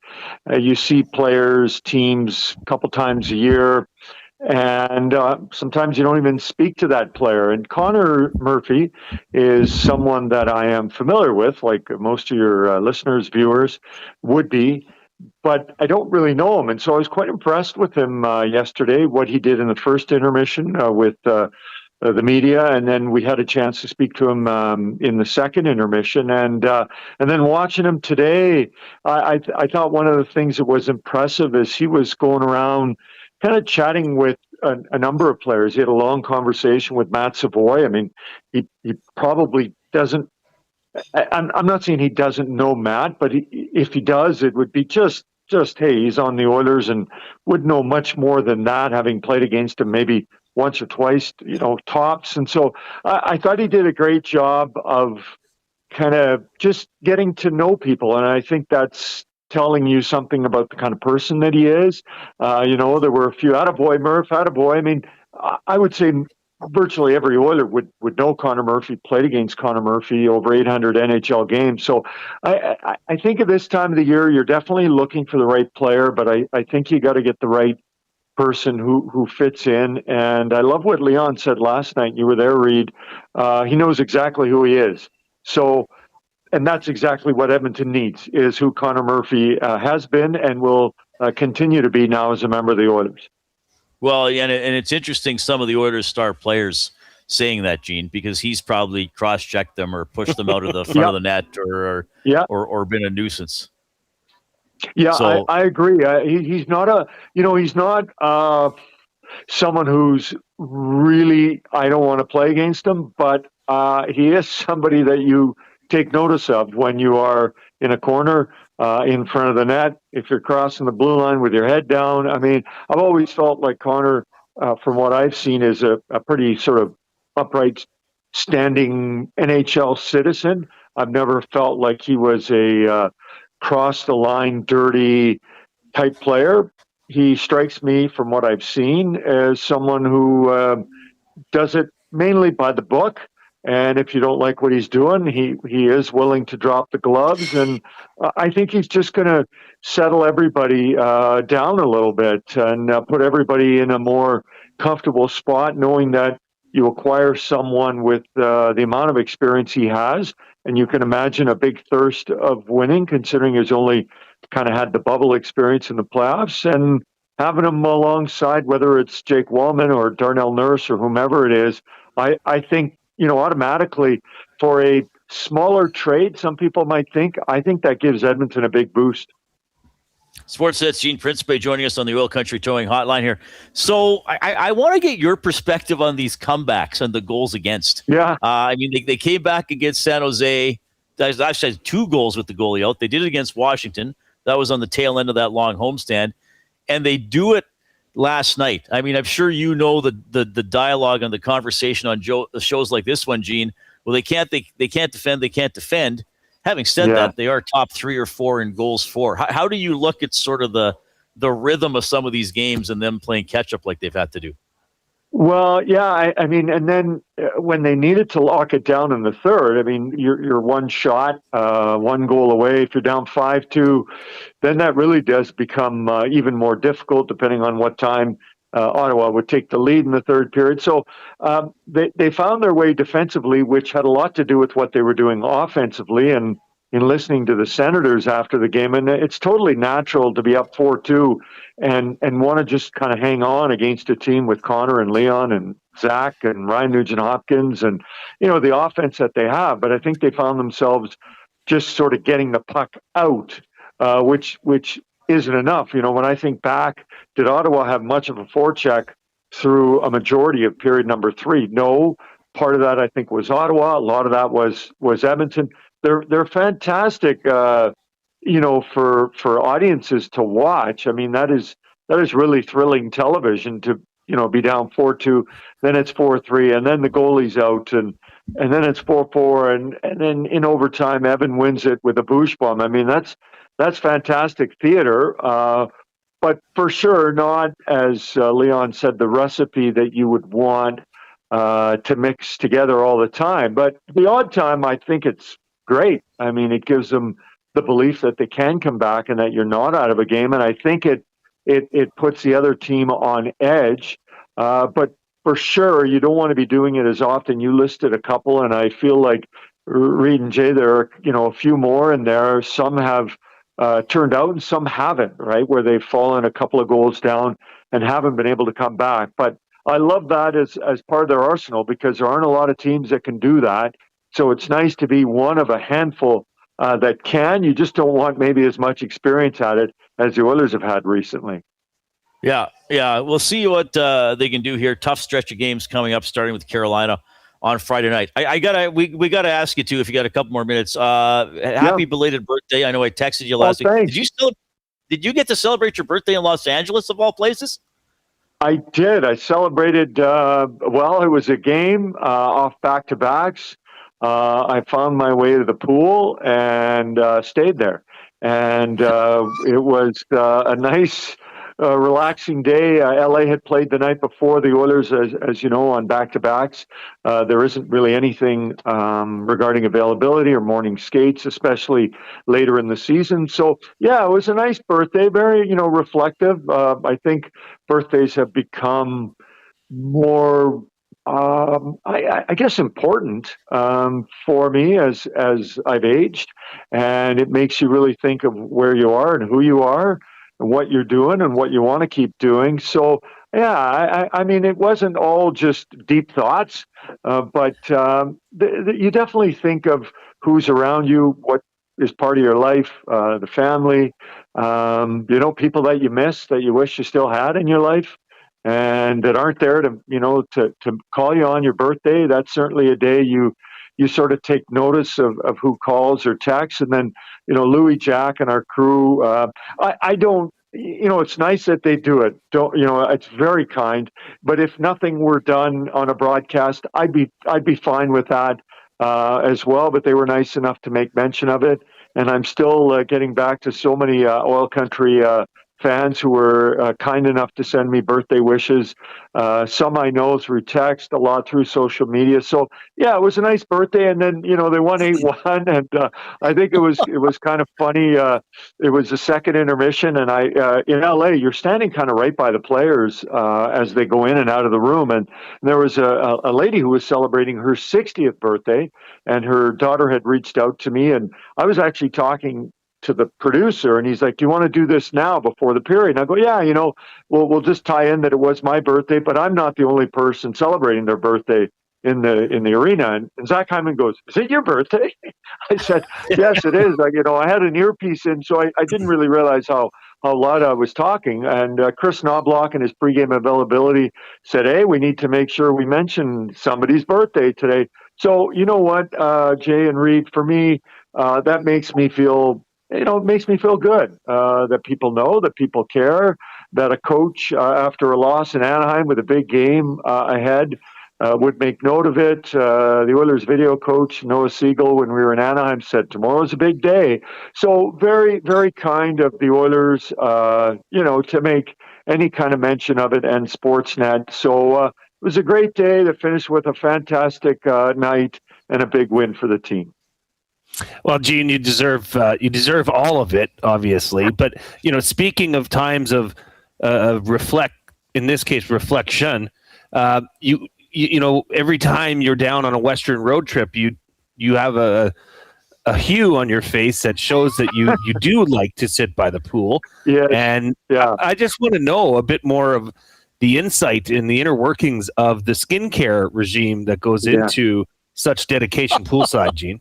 Yeah, well, you know what? I went and got the Value Pack sunscreen 50 because I do try, especially as I get older, I'm really trying to protect my skin. Actually, I was talking to Jake Walman today, and we were talking about just the road trip, and he says, actually, Trent Frederick goes, did you go somewhere warm during the break? And I went, no, I went somewhere warm after the break. I said, to California. And Walman goes, yeah. He goes, I was kind of looking outside, and I saw you by the pool. And one of my favorite stories about this, if I may tell it, from Darnell Nurse, who during a playoff series, they go for a nap around 1:30, let's say. And he said, I was closing the drapes, and it was in LA, and I saw you by the pool. And I'm like, oh, okay, Gene's by the pool. All right, no big deal. Nothing new. And then he said he opened up his drapes around 4 or so. And he goes, and you were still sitting there. You hadn't moved. And I thought, what a badge of tanning honor that I was that committed to my craft. For me, and my wife would often say, do you have to come home with a tan? And I said, well, for me, it really, and I'll never forget Craig McTavish 06 Cup final, beat San Jose and beat Detroit in the first round, then the Sharks, and we go to California, and you've been through a full season and 2 rounds, 2 difficult rounds.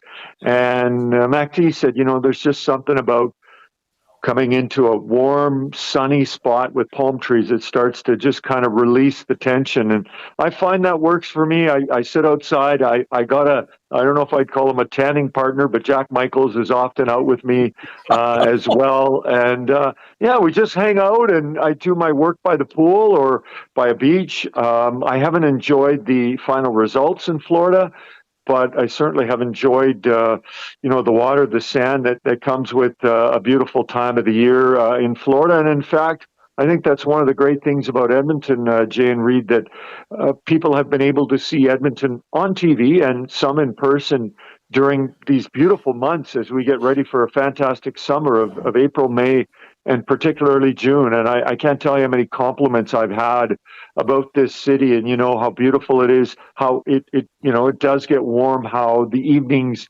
are so long, and how the sunrise is so early. And so, I guess long answer, Jay, I love it. Yes. Gene, we love having you. Yes. We love having you on the show. Thanks for making time for us today. I'll give the final word here to Mex in our chat on YouTube, the nasty chat as we call it. He says, I had a joke about Gene being in the pool, but it might be too deep for him. That's very shallow. There we go. Hey, thanks so much, good. buddy. Take care, boys. Thanks. Love the storytelling. See you tomorrow or Friday. Sounds great. Take care, boys. Gene Principe from Sportsnet joining us on the Oil Country Towing Hotline. We love having Gene on the show. Always great hits, always great stories. I think a beloved figure here in Edmonton. We always get the 1 or 2 textures. Can't stand his puns. Really? Oh yeah. Well, I remember the guy. Yeah, sure. The guy that wasn't a fan of mine in my DMs a month ago. He didn't like Gene either. Well, to those people, okay. I'm like,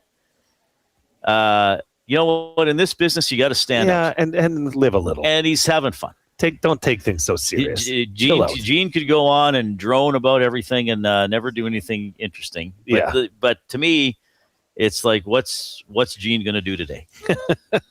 But in a good way, in a good way, because he's trying to make you smile. He's trying to be original. He's got a lot of energy. And that's what we love about Gene. He knows his sports. He can tell you what's going on, but he's also good at taking a step back and saying, hey, you know what? We got to enjoy this. Yeah. We got to enjoy what we're doing. He enjoyed his birthday. Like, good for him. He got to cover an 8-1 win on his birthday. That's nice. Happy birthday. Yeah. Plumber Topher says, is Gene that guy that could be everyone's best friend? He's such a warm human. I agree with that. I think Gene would be. He's genuine. Right. What you see is what you get. And you know what, Reid? You can tell that in certain instances that is who Gene is. He's a very giving, warm man, and we appreciate him coming on. Yeah. Well, he's and this is one thing I've tried. I'll say this. I said I don't spend too much time talking about other broadcasters, but I'll Here we talk are. about Gene all day. The one thing about Gene is, I've known him since I was in Lloydminster, trying to forward my career, get jobs. He took more time for me than anybody else, especially in a larger market, to actually say, you know what, just send me your tape. Even if we don't have a job, you want me to look at it, send me a 5-minute tape. I'll give you feedback. Yeah. He was always great about that. And I've noticed, and this is one thing I try to emulate, like around the rink, if there's someone new to the media, somebody from out of town, it's usually Gene. Hey, you know your way around? Hey, not trying to be pushy. You just want to make sure you know your way around the rink. Do you know where we're going after practice? Or just follow us. He's always the guy that does that. That's so I try to do that if Gene's not there. Good for you, Reid. And sometimes Gene still has to show me around. Where are we going, Gene? That'd be a great tour guide. He would be. 780-218-9999 is how you can text us. The afternoon inbox presented by River Cree Resort and Casino. Oh, my goodness. Take a deep breath, everybody. This Saturday at the venue at River Cree from Jersey Shore, it's DJ Pauly D. Friday. It's here. We're also going to have, they're also going to have George Thurgood and the Destroyers March 19th for the baddest show on earth tour. Get your tickets. Check out all the shows coming up at rivercreeresort.com.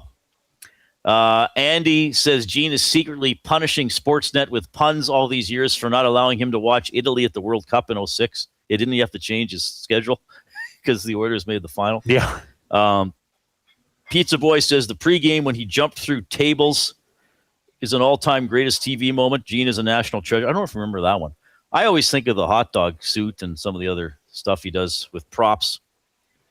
Castor says, I only met the Prince of Puns once at Churchill Square. I expected a 1-minute encounter, turned into a 5 to 10-minute conversation. He is as nice as advertised. Yeah, that's really cool.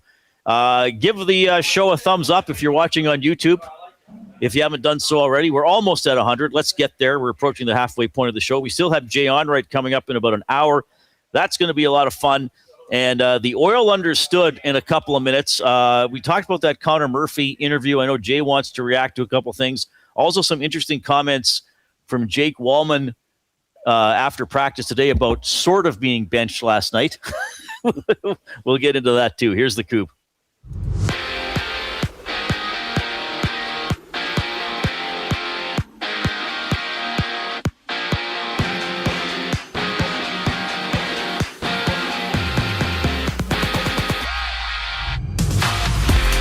The Flames in Mammoth are finalizing a deal to send Mackenzie Weegar to Utah as per Sportsnet's Elliot Friedman.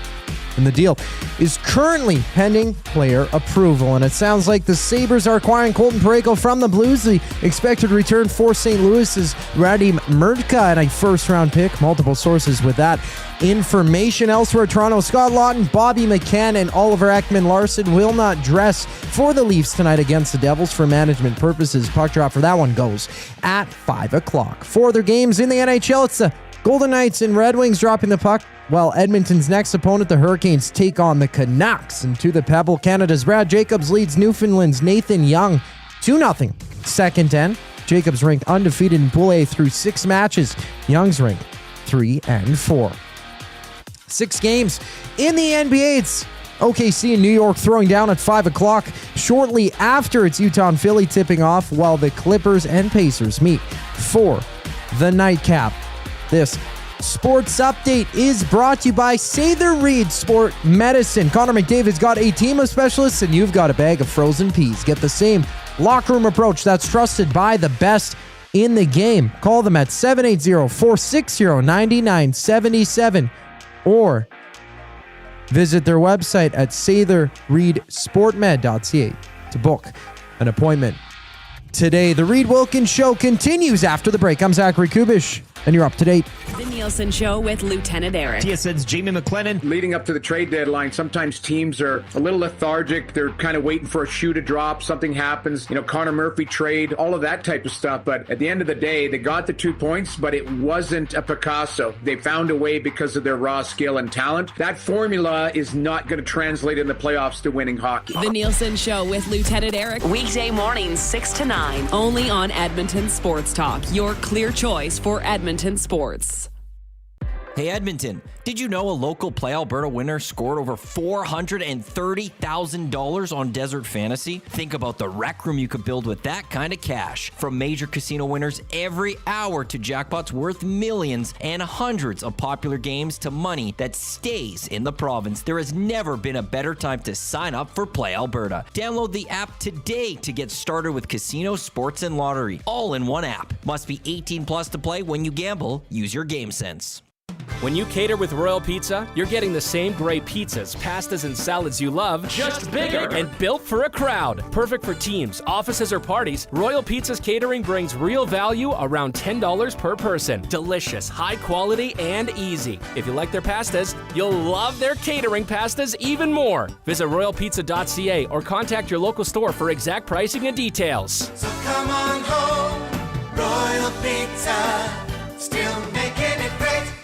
At Firehouse Subs, our subs are freshly toasted, stacked high, and crafted to satisfy. Each sub is piled high with premium meats, melty cheese, and toasted to perfection. Firehouse Subs brings bold flavor to every bite, all served on a freshly toasted roll. But we're not just feeding Edmonton, we're fueling it. Dig into the brisket hat trick, piled with slow-smoked brisket and melty cheese. Or go to the Firehouse Subs fan favorite, the Hook and Ladder. Made to order with smoked turkey, honey ham, and Monterey Jack cheese on a perfectly toasted roll. With 15 Firehouse Sub locations across Edmonton and the greater area, it's easy to grab a hot and hearty sub close to home. Firehouse Subs. Hot, hearty, made to satisfy. When gambling, set a budget before you play. Stay informed and visit GameSenseAB.ca to learn how. Remember, if you gamble, use your game sense. Since 1952, William Huff has been the heartbeat of Edmonton's advertising world. From humble beginnings to a citywide powerhouse, we've been the go-to for signage from print to design and installation. Partnering with Edmonton's top sports franchises and major events, we've helped shape the city's global reputation. Our secret? Unmatched customer service, decades of experience, and a passion for excellence we call the William Huff Advantage. Visit us online at williamhuff.com. We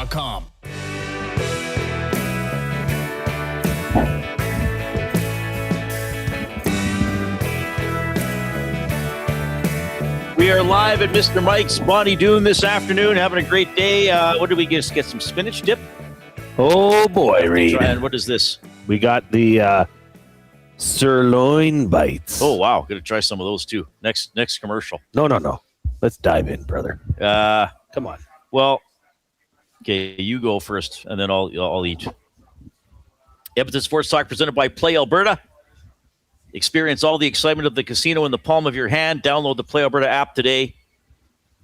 Go to playalberta.ca. Also look for EST specials. Jay's play of the day is up there. My Seize the Day play. Oh my gosh. Came up big last night. We've been getting spoiled with you food, got to cover for me while I eat. Dusty talks about these like they're, and I know why he talks about them so much now. These are fantastic. Oh, these are good. And we got a spinach dip as well. A spin dip, they call it. Really good. Really good. Yeah, this is a fun day. Anytime we can eat. Just look at us, eh? While we're doing the show. Couple friends hanging out at the Mr. Mike's. Yeah, we are hanging out. We are friends. It is the Oil Understood, presented by GCL Diesel, providers of the best diesel engine components around. From turbochargers to injectors, fuel pumps to sensors, they are the critical engine component experts, proud to serve Edmonton and Northern Alberta for over 50 years, and now a partner of Edmonton Sports Talk and the Reid Wilkins Show. GCL Diesel. Diesel. Understood. All right. So The Oilers give up 4. They win. How did you feel Ingram played last night, by the way?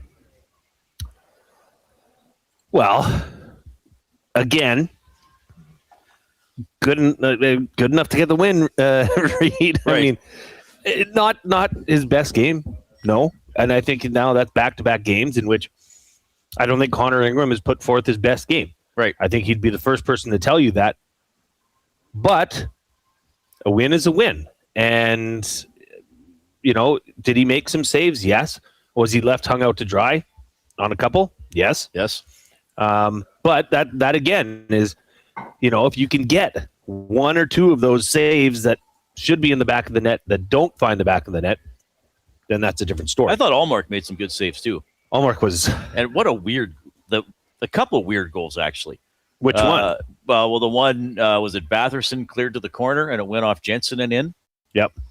Now, was Leon's shot that went off Nuge's skate going to go in anyway, or was it going to go through the crease? Reid, I looked at that as slow-mo as I could, and my answer would be that would have sailed right through the crease. I think it might have. And Nuge is trying to get out of the way because he's like, I don't want to block my teammate's shot. And then it went in anyway. What was the reaction like when they announced that it was Nuge's goal after? Well, I thought it was Leon's goal. Like, look at my notes. Everybody did. I got Draisaitl written down. Sure, you would think it was flying on the ice, and then I saw Nuge go through the hand tap, whatever they call it, the flyby. Yeah, first fly by the bench. He went first, and I was like, oh. And then I started. The first thing I thought was like, oh, did Nuge shoot it? Because like I'm high up. Occasionally, sure. you think it was one guy, and I was like, oh, did Nuge take that shot? But I was like, well, wait a minute. People are throwing their hats on the ice, and then there's monitors up on the media level, and I'm looking. I'm like, did that hit his skate? Mm-hmm. Like what's going on? So that was a funny one. So yeah, I thought Allmark actually had a pretty good game, and it's funny. Like we had Gord Wilson on yesterday from TSN 12 in Ottawa. The last month or so, Allmark's actually been pretty good. Yes, but I don't know. Like, is this just? I mean, there are so many ways to look at this because yes, you have to have good goaltending. Goaltending is a massive part of hockey. But I've been saying this for probably at least 2 or 3 years. When the LA Kings were good about 15 years ago, winning cups, Sutter was the coach. It's a 3-2 league. It's a 3-2 league. It's not a 3-2 league. It's a 4-3 league. Mm-hmm. I know, of course, you still have to defend, but let's just look at this from an Oilers perspective. If let's just say I said to you, I was with Boogerton. Sure. I was like, hey, Booger, I'm going to tell you something. And he's like, what? I was like, Booger, I saw the future between now and April 15th. The Oilers allow exactly 3 goals in every game. Booger would probably be, well, you know what? I bet you they're over 500. Yeah. Like, what if the Oilers just kept it to 3?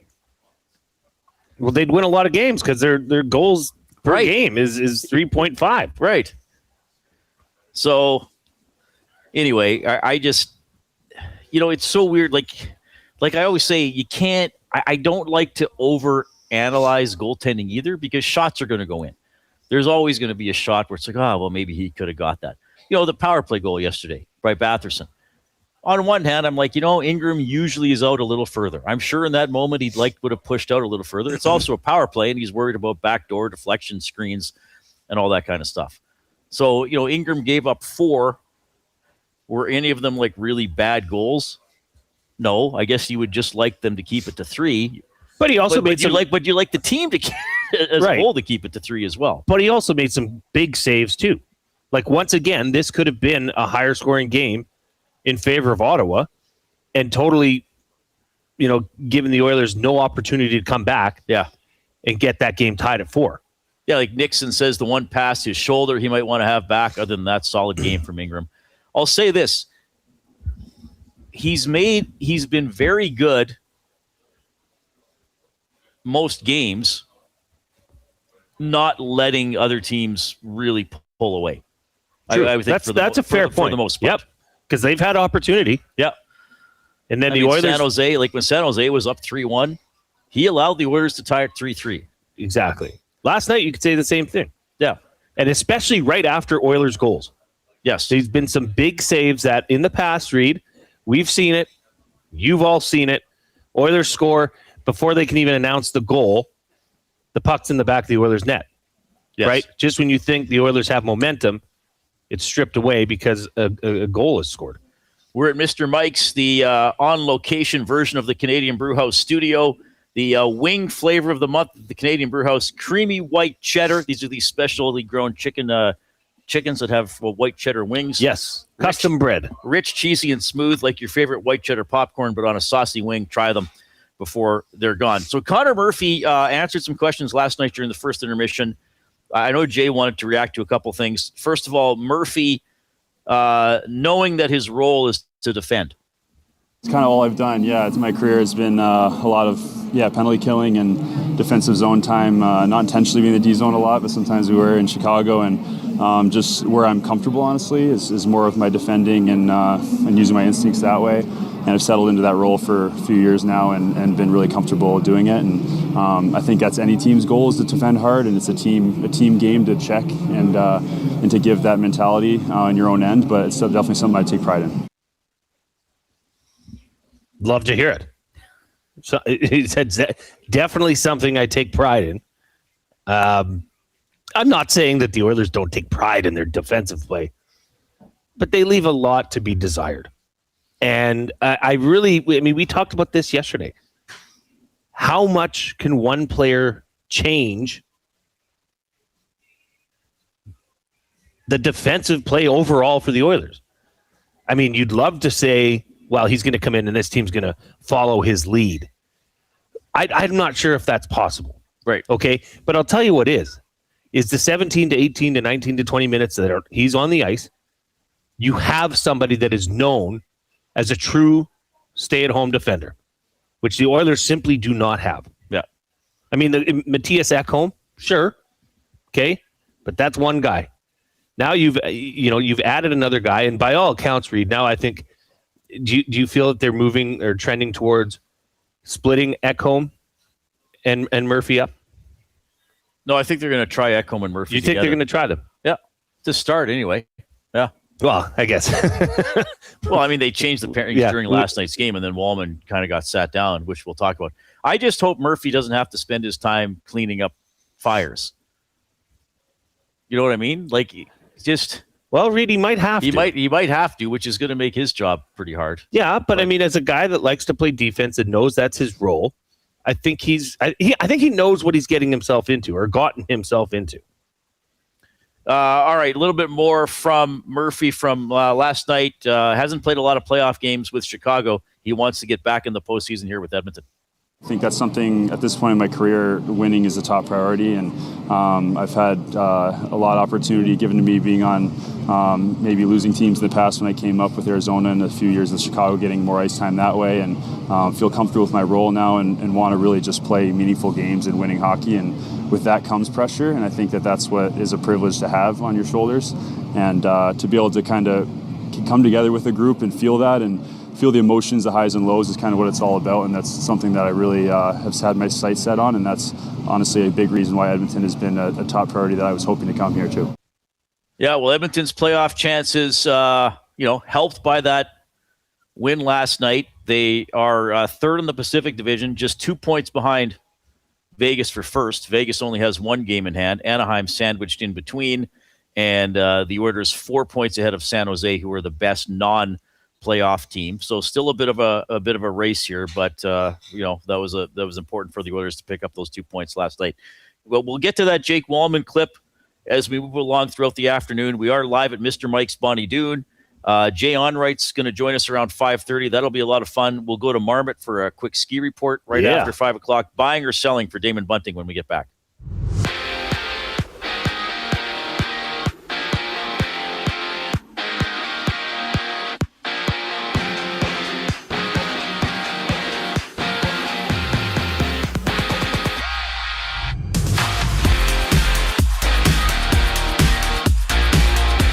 The Mammoth and Flames are finalizing a deal to send Mackenzie Weegar to Utah. As per Sportsnet's Elliot Friedman, the deal is currently pending player approval, and it sounds like the Sabres are acquiring Colton Parayko from the Blues. Expected return for St. Louis is Radim Murtka and a first-round pick. Multiple sources with that information. Elsewhere, Toronto's Scott Laughton, Bobby McCann, and Oliver Ekman-Larsson will not play tonight against the Devils for management purposes. Puck drop for that one is at 5 o'clock. 4 other games around the NHL today. It's the Knights and Red Wings dropping the puck, while Edmonton's next opponent, the Hurricanes, take on the Canucks. 2, the Pebble Canada's Brad Jacobs up 2-1 over Newfoundland's Nathan Young. Young scoring in the second end, currently in the third end, giving Jacobs hammer. Half a dozen games to the association. It's OKC and New York at 5 o'clock. Shortly after, Utah and Philly tip off, while the Clippers and Pacers meet for the nightcap. This sports update is brought to you by Paramount Flooring. From custom homes to small renovations, Edmonton's top builders and contractors rely on Paramount Flooring. Their in-house team handles everything from selections to completion, keeping projects on track and on time. Visit their showroom open 7 days a week or find them at ParamountFlooring.ca. Buying or selling for Damon Bunting. Next up, I'm Zachary Kubish, and you're up to date. Tea Hangout. What if he's like, I want to give my fresh baby a fresh start in a new city where I'm not getting scrutinized every game? That it doesn't matter in his first couple of years. No. Any heat that Darnell Nurse is getting this year, that bebe is not understanding a second of it. The EST Hangout, presented by Sentinel Storage. Weekday mornings 9 to 11, only on Edmonton Sports Talk. Your clear choice for Edmonton sports.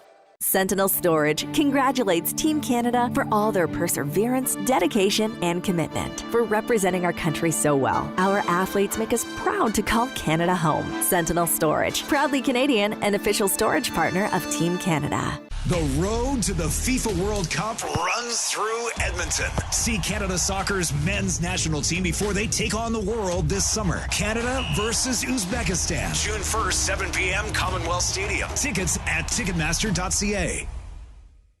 Looking for quality building materials and friendly advice? Visit us at Windsor Plywood Leduc, family owned and locally run since 1993. From interior materials for doors, flooring, baseboards, and all the finishing touches to all you need for your outdoor projects like cedar lumber for decks and fences, plus all the plywood you'd need. Our full-time on-staff carpenter can help with anything odd-sized or custom, and from domestic hardwoods to exotic selections, we've got you covered. And if we don't have it, we'll track it down for you. Windsor Plywood Leduc, we're the experts you need to know. Hey Edmonton, did you know a local Play Alberta winner scored over $430,000 on Desert Fantasy? Think about the rec room you could build with that kind of cash. From major casino winners every hour to jackpots worth millions and hundreds of popular games to money that stays in the province, there has never been a better time to sign up for Play Alberta. Download the app today to get started with casino, sports, and lottery, all in one app. Must be 18 plus to play. When you gamble, use your game sense.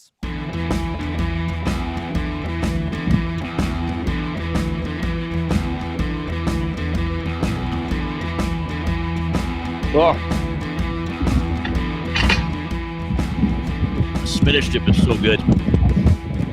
Mr. Mike's Bonnie Doon. We're live on location. Wow, we were well fed. Yeah. I just text my wife, don't wait for me for supper. Yeah, I don't think I'll need much for supper. Well, or I'll eat it at 9. They are spoiling us here. Yeah, we've been spoiled food-wise. Yeah. Throughout Mr. Mike's today, last Tuesday we went to Boondock, leading into Downtown Dining Week, which is what, March 11th to 22nd? You got it. You got it, Pontiac. Yeah, so we're very well fed. We're extremely lucky. And we're lucky to be speaking with you this afternoon, whether you're on iHeartRadio, TuneIn Radio, on YouTube. If you are on our YouTube stream, do not hesitate to give us a thumbs up. We are past 100. Let's see how high we can go today. Let's pour some gravy over ourselves. So if you have not clicked the thumbs up for the show, please do so. We wanted limericks based on beef. Here's the Big Uke. From moving to plate, Mr. Mike makes cows go. Chops, loins, roast, all the meat you can throw. Bonniest Dune, Southsiders swoon. Could Chet beat up Radko? Pretty good. Les with another one. Meat, season it, grill it, put it on a spit, and flavor cooking it over a charcoal pit. Add flavor cooking it over a charcoal pit. We're talking beef. The smell invites a teef. For dessert, a banana YTT split. Does Trev like banana splits? No, his claim to fame is he can do the splits. Oh, right. He has a lot of claims to fame, which we don't know. They are just claims. He doesn't pee all day. Doesn't pee. B, he eats, 17 bagels a day? Yeah, doesn't like being looked at. Odd profession to choose. Yeah. I must say. We might as well keep one more from Dudley. Hey? Yeah, for sure. A sirloin sat hot on the flame, bleeding juice like it's part of the game. Radko Gudas said, "That's prime, but overcook it this time, and I'm chirping the griller by name." Oh, that's pretty good. Well done. But people really embraced your suggestion to work Radko Gudas into this. Well, he's one giant hunk of beef. He's like become a kind of a character on the show, but he's in real life. Well, actually, all the people we have are real. Most of them. Most of them. Yeah. Jablonski, what is this beef? Let's again. Jay Onright coming up at around 5:30 this afternoon. He'll probably be driving to work. Remember when he used to do those trade deadline blogs? Is he doing one? Does he still do those? I don't know. You'll have to ask him. We'll see what's going on with Jay. He's an entertaining gentleman. We had Gene Principe on earlier. You should write a blog. Well, I got a talk show. What else do I need to do? Written form's nice. We got. So are any of these finalized? Uyghur to Utah, Parayko to Buffalo, and was somebody saying Robert Thomas to Detroit? Do we know about that for sure? Well, let me go ahead, Coob. Okay. No, nothing finalized just yet. Okay, but these are all rumored trades at this point, where they're waiting for guys to waive their no trade clauses for Uyghur and Parayko, right? Okay. Yeah, they're all reported. Darren Dreger and Elliot Friedman all over that as well. Chris Johnson those guys also. usually wouldn't. And Scott Lawton, Oliver Ekman-Larsson scratched by the Leafs tonight. And somebody else, too. I thought there was... OEL. Yeah, I said that. Oh, did you say that? Sorry. Maybe I said his full name, which threw you off. That might have been. Oliver Ekman-Larsson. I think it might have. Yeah, it might have. I blanked on it. That's okay. All right. So, we'll see. We got you covered here on EST. Oh, Mark in the Park. YTT can go hours without blinking is another claim. Yes. Oh, yeah. Yeah, right. that he never blinks. So he never pees. He never blinks. Okay, Trev. Yeah, okay, Trev. And he walks around doing the splits all day. Okay. Sure. None of this we've seen. No, none of it we've actually seen. Well, I've never seen the guy with a bagel. Sometimes he'll stare at me and he'll be like, look, I'm not blinking. Right. Like, okay.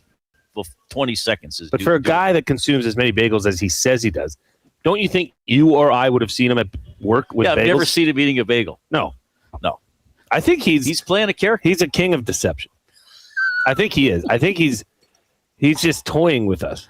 He could be. I think he's setting us up. A marvelous young mind. Buying or selling for Damon Bunting, a consistent top-producing realtor in the greater Edmonton area for over 18 years. He and his team would love to help you find that right home or make the move from your current home. Community-driven, he understands what it takes to make a difference in our city. Check him out, DamonBunting.com, or the Instagram handle of Damon Bunting Real Estate. Oh, yeah, and people in the nest said McMahon's out, too. They're holding McMahon. That's right. That's what it is. So, what is it, Lawton? OEL. We'll just do all their initials. Yeah. OEL, BM, and SL. There you go. For the TML. Held out by Coach CB. Reid. Yes. For buying or selling, do you know what day it is today? Well, besides what, Wednesday, March 4th? Wednesday, March 4th. What is Wednesday, March 4th? What national day is it? Yeah. I know you love national days. May the 4th is Star Wars Day, so that's in 2 months. That's my daughter's birthday. Am I missing something obvious? I don't know. No, you're not missing anything obvious, but I thought, given our track record, you would really appreciate this. It is National Grammar Day. Are you serious? I'm dead serious. And don't call me Shirley. I didn't tell Reid what we were doing for buying or selling, but I said, Reid, you're going to love this one. Is observed across the United States each year on March 4th. Most of these National Day of are observed in the United States, but we can pull them up to Canada once in a while. Sure. The observance encourages the use of correct grammar in both verbal and written language. According to Global Language Monitor, the estimated number of words in the English language is what? How many words are in the English language? Estimated. Oh, my God. That is something. I don't even know what to guess. I'm going to guess 370,000. According to Global Language Monitor, the estimated number of words in the English language is 1,000,000. Yeah. 25,109. 1.25. So I was 900,000 short. 1.025. Or just over a million. Just over a million. But it's safe. Yeah, it says there's some controversy to that figure, but it's safe to say it's over a million. Okay. Do you want to know what the most common grammar mistakes are? The most common grammar mistakes are how 21 many, of the most common grammar mistakes 21. You're probably making. I will say improper verbs, whether it's plural or singular. I've got a list. Well, I want to guess. Is that on there? Well, I'm scrolling through the list. I'll say. Well, look, incorrect subject verb. Incorrect subject verb agreement. Mm-hmm. I will say. It's written and spoken, I would assume. Improper use of commas and perhaps other punctuation. Yes, that was on there. What about incorrectly using literally? Oh, God, I hate that. We've talked about that before. Yeah. Many people make this error in casual conversation, but it's easy to catch. Rather than saying, I was so hungry, I could have literally eaten a horse. Yeah. The Oilers were literally playing with fire last night. Right. No, they weren't. I was so hungry, I could have eaten a horse, is what you would say. There's Right. no need to include the word literally. There versus there versus there. Oh, yeah, that would be one. E-R-E, E-I-R, E, or Y''RE. Okay. Different there uses. and there. Yeah. It's versus it's. Yeah. Apostrophe. Well, probably a apostrophe with possession or not possession. Yes. Yeah. Less versus fewer. Yeah. You notice I try to get that correct. Yes. Well, I'm probably the worst for this one. Use fewer when describing countable items. Yes. And less for uncountable ones. Right. So there are fewer kids in the classroom than there were last year. Because you can actually count 31 to 35 or whatever. Borrowers are spending less money and saving more. Right. So it might be in the millions. Countable versus uncountable. Right. Less for uncountable, fewer for. Right. Like the Oilers had fewer scoring chances in this game compared to this game. You can count them. But for a season, you might say, well, it seems like they have fewer scoring chances this year than they did in 1993. Because that'd be a larger number, and you may not remember the number. And yeah. Effect versus effect. Is that a problem? Interesting. Okay.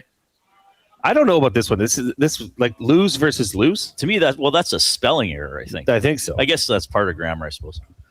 What are some that bother you, Reid? What's the... Well, I couldn't care less versus I could care less. Is that grammar, or is that just people not knowing what they're supposed to be saying? Yeah, certainly there, and there bothers me. Your and your. Like, I always love when people will reply to somebody and be like, "You're an idiot," but they put Y-O-U-R, right? Or they go, "You're an idiot." It's like, well, okay, a couple of things there. Let me flip the script here. Yeah, I just thought you'd like to know what some of the top ones are. Good versus well. Yeah. Well, and that's one who I corrected somebody. Yes, I said that to Benny yesterday, didn't I? Because he was like, "I did good," and I was like, "Well, technically, you did well." Right. You did that to me before the show. Oh, that was today. I did that. Yeah, I said. Hubert. No, it was right before we're going on. It was like, "Oh, how you doing?" "Oh, I'm doing good." Well, no. Oh, that's when I said that. You're doing well. It seems like it was yesterday. Double negative. Double negatives are annoying. I don't have no idea what's happening. Yeah, that's bad all around. That's just bad. Yeah. Yeah, using myself improperly. Using myself unnecessarily. Yeah, I got this from goodhousekeeping.com if you want to... great website for grammar. and get a new stovetop cleaner as you read about your grammar errors. You've wanted to make homemade taquitos your whole life? Go to goodhousekeeping.com. Sure, I'll take a little bit of water, sir. Thank you very much. God, we're well taken care of here. This is one, Reid. Me versus I. Thank you. Okay, so there are times you can say me. Right. For example, My mom corrected me on this once because I Yes. said Reid and I. Or No, it was when I was referring to someone referring to us. Who are they? Reid and me. Who did they talk to? They talked to Jay and me. Right. Because he would say he talked to me. If you take the other person's name out, then would you say me or would you say I? So you wouldn't say me go to the grocery store. You'd say I go to the grocery store. Mm-hmm. You would say Jay and I are going to the grocery store. But then you would say Joaquin brought some groceries for Jay and me. Right. You don't say Jay and I, because if I took you out of the equation, I'd say Joaquin brought me some groceries. Right. Joaquin brought Jay and me some groceries. So that's a good one. Me is appropriate in a lot of occasions. Right. That's one that I think I can, hand up say I've probably been bit. Yeah, I've tried to learn that one over the years. That's a good one. It's a good one. That's a fun one. What else do they have? Did we do less versus fewer? Yeah, you explained that one. Yeah. Your versus your. Yeah. It's there. And incorrectly using liter. That's become so bad over the years. You don't need to say literally. The point of the saying, I guess it's a simile or exaggerating, is that you don't have to say literally. The exaggeration itself is the point, right? So when would you use the word literally? I think you might say it. Well, we have an expression. I don't know why I thought of this. So you're startled. Maybe you literally crapped your pants. Like you could say, Jay jumped out of the closet and, oh man, I crapped my pants. But the assumption would be, well, Reid didn't crap his pants. Right. He was just really startled. Right. But maybe it's like, Jay jumped out at me and I literally crapped my pants. That's good. I like that. Yeah. I was so startled. I couldn't control myself. I don't know why that's where my mind meant, everybody, but you should be used to that. Abutsky says less versus fewer was the first one that came to mind. Confide says the use of much more. What's the much more debate? I don't know. Much or many, like using that in the wrong instances. There's too much going on. I don't know a proper example of that, but some people use much or many. And this is a typo sometimes too. Then and than. Yes, they're totally different uses. Yes. Jay has played more football than me. No, Jay has played more football than me. Than me. Yes. We'll see you then. We'll see you then. Yes. We'll see you then. That's maybe not as common, but that's one that bugs me too when I see people write then when they should have written than. I seen versus I saw. Well, that's... I seen is a tough look. That's not good. That's what Dustin said. Whoa, there's a fight. In the parking lot? Right there. Oh my gosh. Oh yeah, these kids are chasing each other around. Holy smokes, Reid. Do I need to go break it up? You might have Look, to. They're still chasing him. Are they joking around or are they really mad at each other? I don't know. Oh, they're kind of laughing. They might have been pulling their toques off each other's heads or something. I don't know if that looked all that joking. Well, I don't know. I don't know how kids act these days. One kid's this is a fight. The one kid's taking his shoe off. But why are they all giggling? Look at this guy. This is breaking news, folk. I don't know. They're kind of being goofballs. Huh. Do you want me to go interject? Kevin says the Oilers have proven 2 years in a row that they can play shutdown defensive hockey in the play. Kevin's like, screw this grammar talk. I'm getting the show back on the sports. Forget about the fight.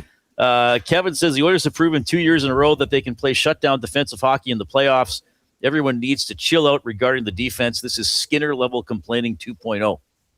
Fair enough.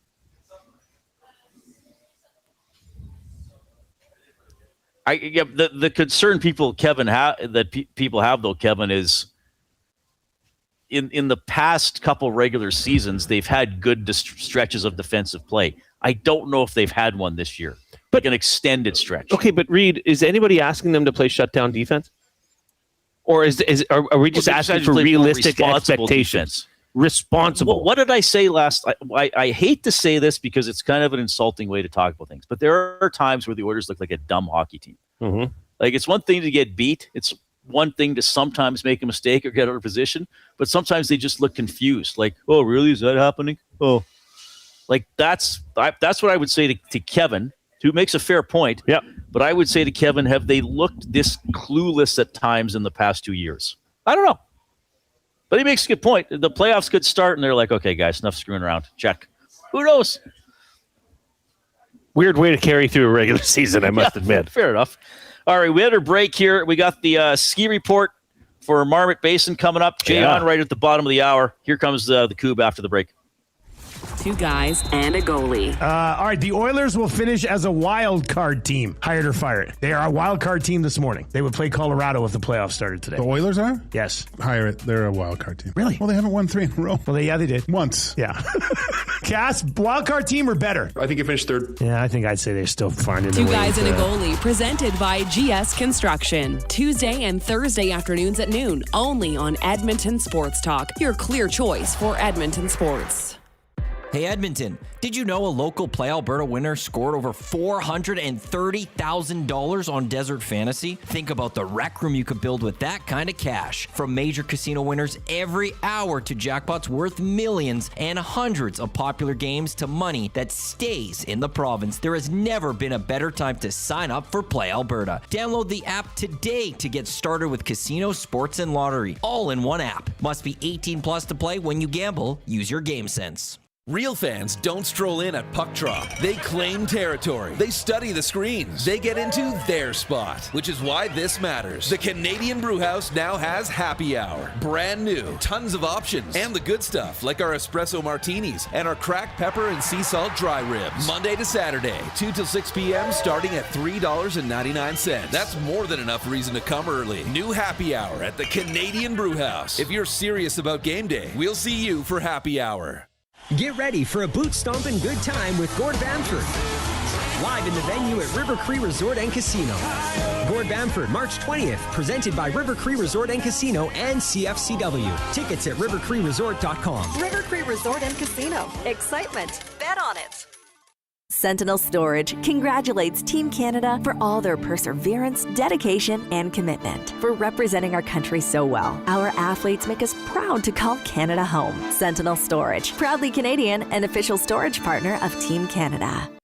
Time for a new career in 2026? Or maybe your kid is still pondering their path.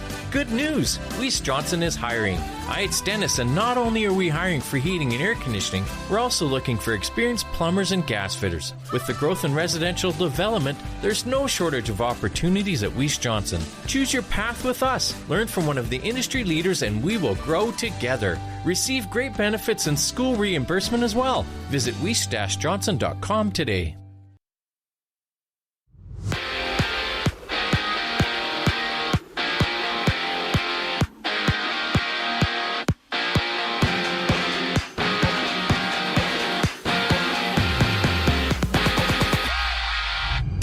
The Flames in Mammoth are finalizing a deal to send Mackenzie Weegar to Utah. As per Sportsnet's Elliot Friedman, the deal is currently pending player approval from Weegar.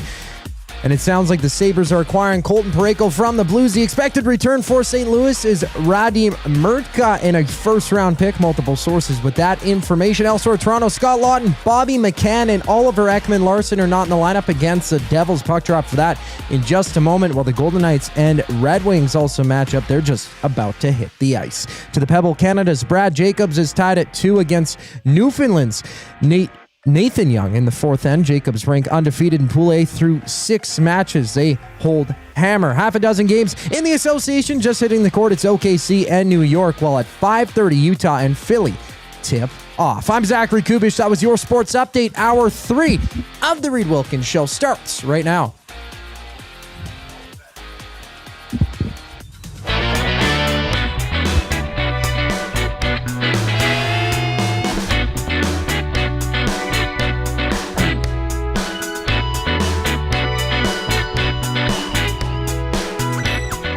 All right, good to have you tuning in this afternoon.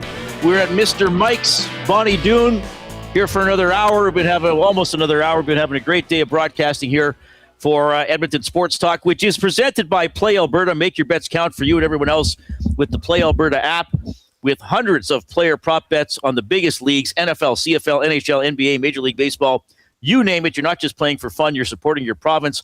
Play Alberta revenue helps fund Alberta programs and services. Go to playalberta.ca Play Alberta app, and look for Jay's Play of the Day and all of our other great EST specials, which is pretty cool. Very cool to have the Marmot Basin Ski Report. Ski for half price every day with the Marmot Escape Card, only $99 at skimarmot.com, or get 4 lift tickets for the family for only $329 at skimarmot.com. A great deal for families and only available online.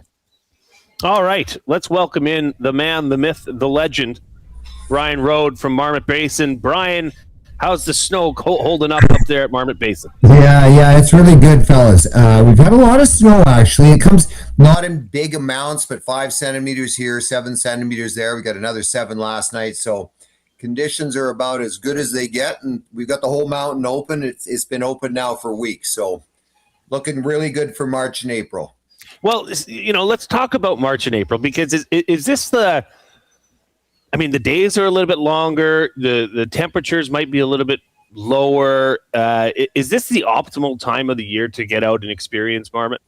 Yeah, I think so. I mean, certainly for myself, that's my personal favorite. March and even April, spring skiing, as you mentioned, days are longer. And, even the difference between Edmonton and Jasper, we're right on that time zone. It's about a half an hour difference in terms of light. So spring is a great time.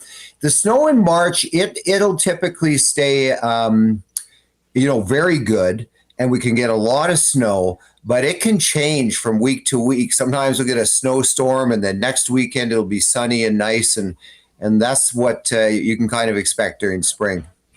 I wanted to ask you something about what used to be quite common, and I think it was, what would they apply, like zinc to your nose for sun protection? Is that still, because the reflection from the sun on the snow, it can be quite bright. Like, do you still, there was all those ski movies back in the days that people would be loading up on the zinc and the hot pink zinc. Do you still have any zinc on the hill? You do. You don't see as much of it as you did before. Certainly not the colored stuff, but it still comes out in the spring. But if you need to, everybody should protect their face in the spring. The sun is hot and it reflects off the snow, and you combine that with the altitude.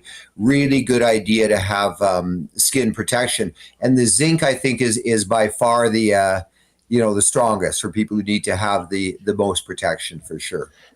One more for you here, Brian. Do you know already what day will be the last day of operation for Marmot, or is it just dependent on the weather?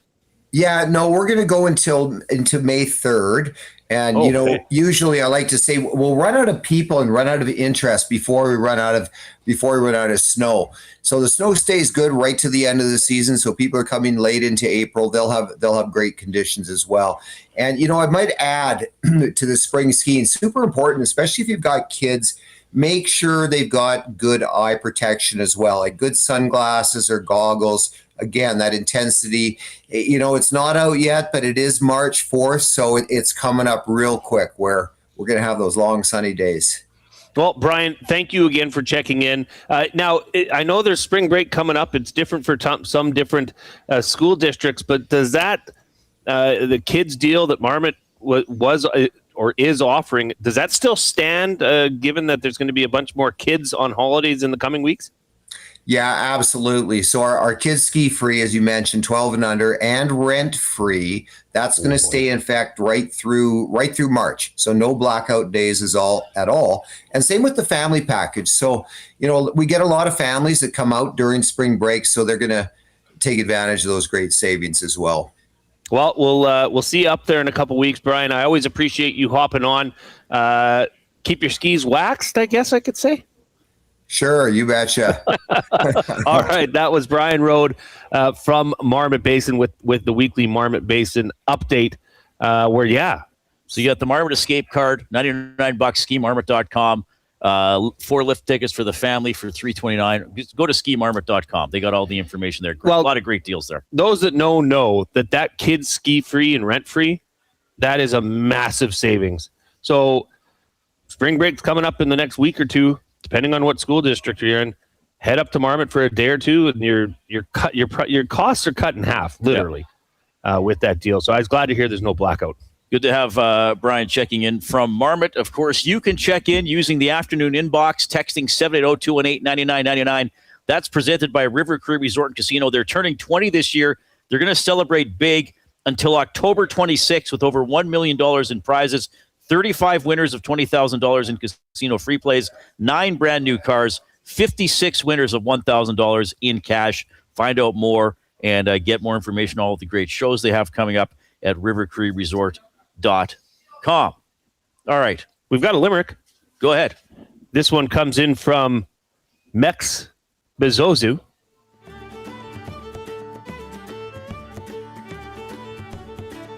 Oilers looking for centers and what have you.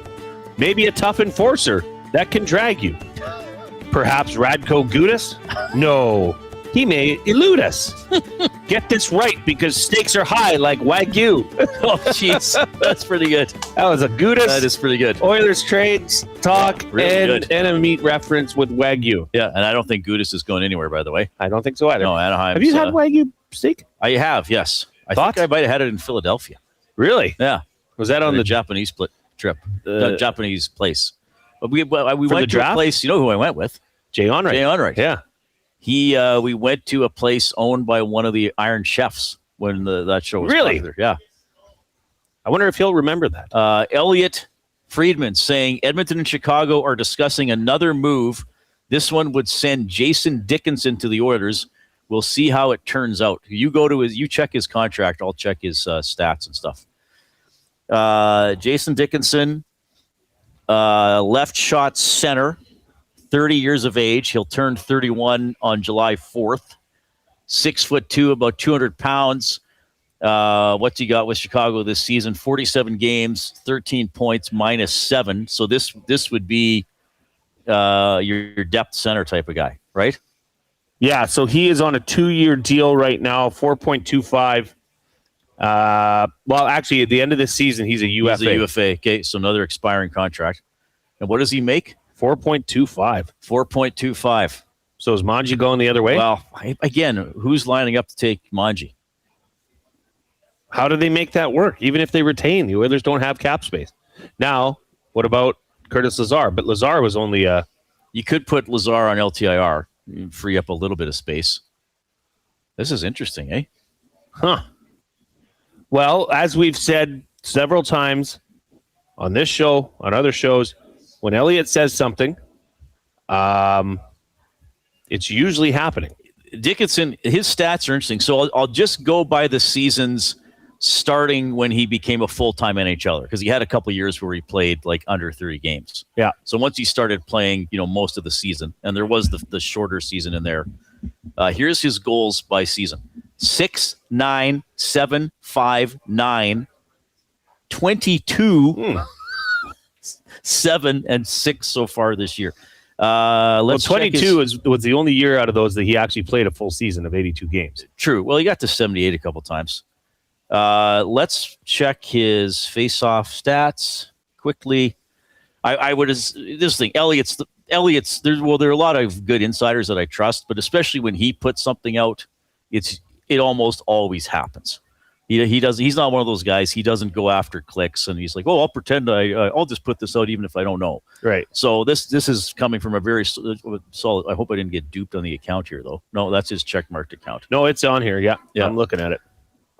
Jason Dickinson in the face-off circle this year is 49.5%. He was 49.5% last year. And for his career, he's 47.6. So he's actually not a great face-off guy. Having said that, you still need centers. All right, so there's something else to keep an eye on. You can't, you absolutely can't include a draft pick in this trade. Well, they can. There's got to be something going the other way. Well, you'd think there'd have to be somebody off the roster going. Well, they're almost like, or some sort of money. There has to be money going the other situation. Way. Yeah. Baptized Big Uke says Dickinson is this year's Bukestad. I didn't mind Bukestad as an Oiler, and he always seems to get traded every trade deadline. Then he signs with another lousy team, and they trade him to a team for the playoffs. I mean, the Blackhawks have a ton of cap space. St. Nolan from Fat Albert says all this yada yada from other sources about a blockbuster, and we're going to get Dickinson. LOL. Well, I think he's sort of agreeing with what we've been saying, that I don't know if the Oilers are going to be involved in a blockbuster, but they'll work on rounding out the roster a little bit. Well, the third line center is what, by all accounts, and what you can see from this roster, would be something of need for the Oilers. Yeah, and this would certainly fit the bill. No. Well, I mean, it would give them another option in the bottom six and another center in the. I mean, would this help push Henrique down a little bit? You know, a bit of a buffer till Lazar can come back. Well, I think, Reid, if nothing's going the other way here, this Lazar definitely has to be put on LTIR. I mean, that's only $775,000. Was he right at the minimum? Yeah. Okay.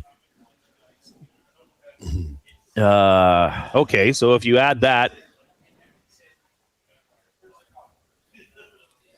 to Mangiapane's, well, what was it, 3.6? Right. Then you get the value of this contract. Yeah, I don't know. Yeah, you'd think they would have to move a contract, though. Reid, there's no other way. Retention, whatever. Right. It just... Yeah, so if you're just joining us, Elliot Friedman tweeted now about 6 minutes ago, Edmonton and Chicago are discussing another move. This one would send Jason Dickinson to the Oilers. We'll see how it turns out. So, you know, Elliot, he doesn't put things out there just for fun, just to get people talking. So we're not saying that this trade is going to happen, but if he's suggesting it could happen, you would think that it's quite a bit down the road, so to speak. Well, it'll be interesting to see what comes of this. If he plays 15:42 per game. Now, does he kill penalties?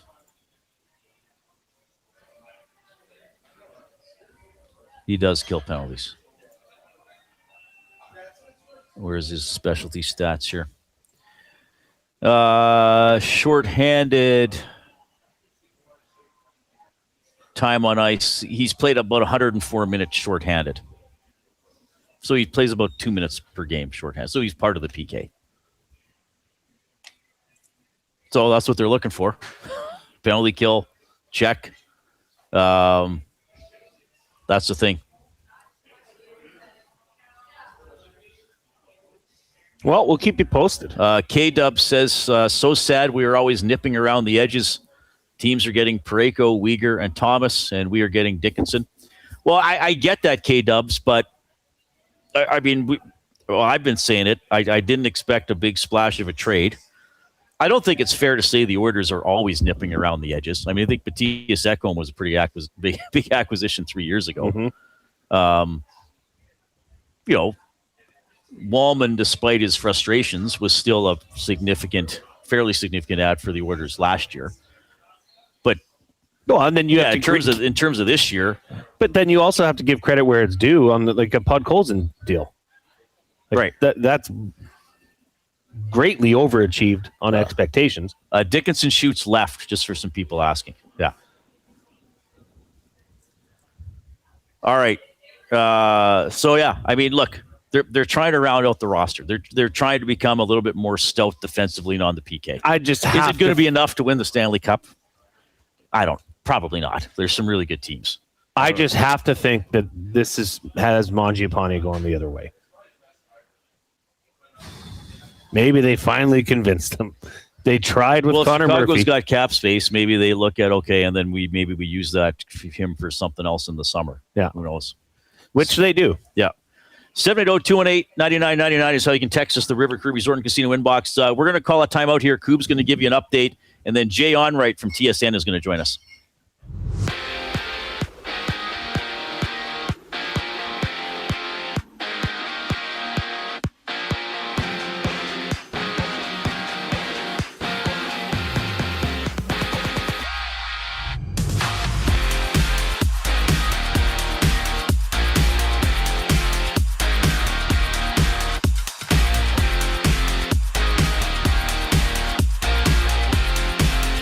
Sportsnet's Elliot Friedman back at it on Twitter, stating that Edmonton and Chicago are discussing another move that could send Jason Dickinson to the Oilers. And down the road in Calgary, the Flames and Mammoth are finalizing a deal to send Mackenzie Weegar to Utah. That deal is currently pending player approval. And it sounds like the Sabres are acquiring Colton Parayko from the Blues. The expected return for St. Louis is Radim Murtka and a first-round pick. Multiple sources with that information. Elsewhere, Toronto's Scott Laughton, Bobby McCann, and Oliver Ekman-Larsson are not in the lineup against the Devils currently. That game sits 1-0. Toronto on top midway through the opening frame. We also see the Red Wings trail the Golden Knights 6 minutes into play. To the Pebble, Canada's Brad Jacobs leads Newfoundland's Nathan Young 5-2 in the fifth, and Young with hammer. And there's a half a dozen games in the association. One game live, the Thunder up 20-10 over the Knicks with 4:30 left to go in the first quarter. This sports update is brought to you by Windsor Plywood Leduc. Locally owned and operated, serving Leduc and surrounding areas since '93. They have doors, flooring, baseboards, and of course, they have plywood. Go see the knowledgeable staff today at Windsor Plywood Leduc. Jay Onright connects with us after the break. I'm Zachary Kubish, keeping you up to date. The Oil Stream. The deadline cap space projected at $12,009. Projected playoff cap space, $1,963,334. This is shaping up to be maybe not a great season. That's sort of where I've been looking, for a while. And even at the beginning of the season, I think I had them at 96 or 97 points. The Oil Stream, presented by Boston Pizza. Monday, Wednesday, and Friday afternoons at noon. Only on Edmonton Sports Talk. Your clear choice for Edmonton sports. Sentinel Storage congratulates Team Canada for all their perseverance, dedication, and commitment. For representing our country so well, our athletes make us proud to call Canada home. Sentinel Storage, proudly Canadian and official storage partner of Team Canada. Edmonton, be part of history. Support Canada Soccer's men's national team as they battle Uzbekistan in the final send-off series ahead of the FIFA World Cup. Monday, June 1st at 7 p.m. at Commonwealth Stadium. Tickets on sale now at Ticketmaster.ca. Hey Edmonton, did you know a local Play Alberta winner scored over $430,000 on Desert Fantasy? Think about the rec room you could build with that kind of cash. From major casino winners every hour to jackpots worth millions and hundreds of popular games to money that stays in the province, there has never been a better time to sign up for Play Alberta. Download the app today to get started with casino, sports, and lottery, all in one app. Must be 18 plus to play. When you gamble, use your game sense. Real fans don't stroll in at puck drop. They claim territory. They study the screens. They get into their spot, which is why this matters. The Canadian Brewhouse now has happy hour. Brand new. Tons of options. And the good stuff, like our 8-inch 2-topping RCM pizza and our signature Caesar. Monday to Saturday, 2 till 6 p.m. starting at $3.99. That's more than enough reason to come early. New happy hour at the Canadian Brewhouse. If you're serious about game day, we'll see you for happy hour. Looking for quality building materials and friendly advice? Visit us at Windsor Plywood Leduc, family owned and locally run since 1993. From interior materials for doors, flooring, baseboards, and all the finishing touches to all you need for your outdoor projects like cedar lumber for decks and fences, plus all the plywood you'd need. Our full-time on-staff carpenter can help with anything odd-sized or custom, and from domestic hardwoods to exotic selections, we've got you covered. And if we don't have it, we'll track it down for you. Windsor Plywood Leduc. We're the experts you need to know.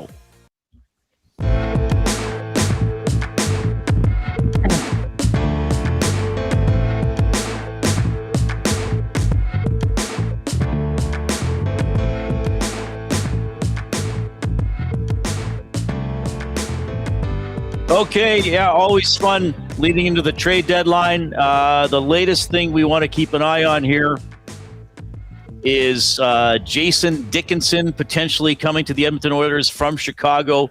Elliot Friedman has tweeted that they appear to be working on a deal. I think we know that Elliot's one of the most trusted guys covering the game, if not the most trusted, quite frankly. This is what he wrote. What are we at, about 10 minutes ago now?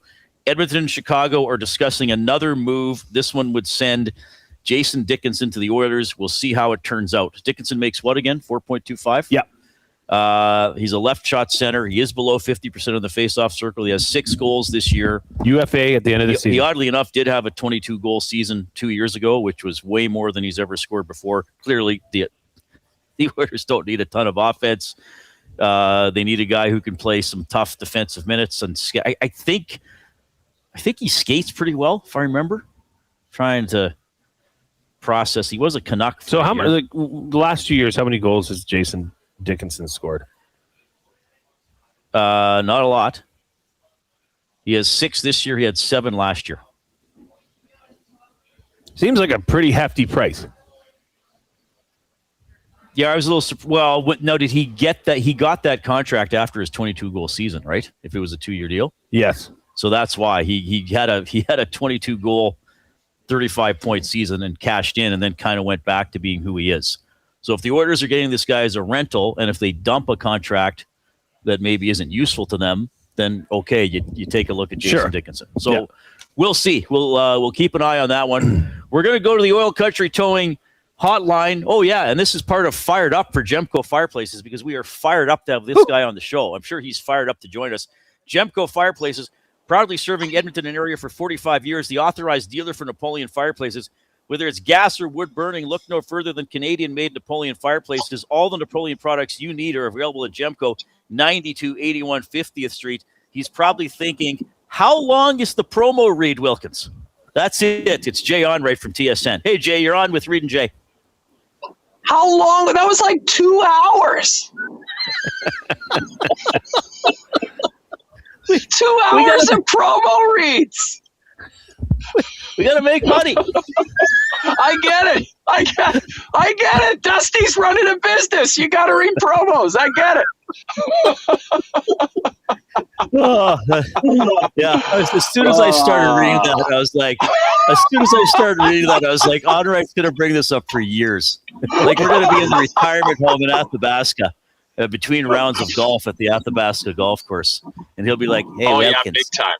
Remember that day you made me wait 3 hours while you read a commercial?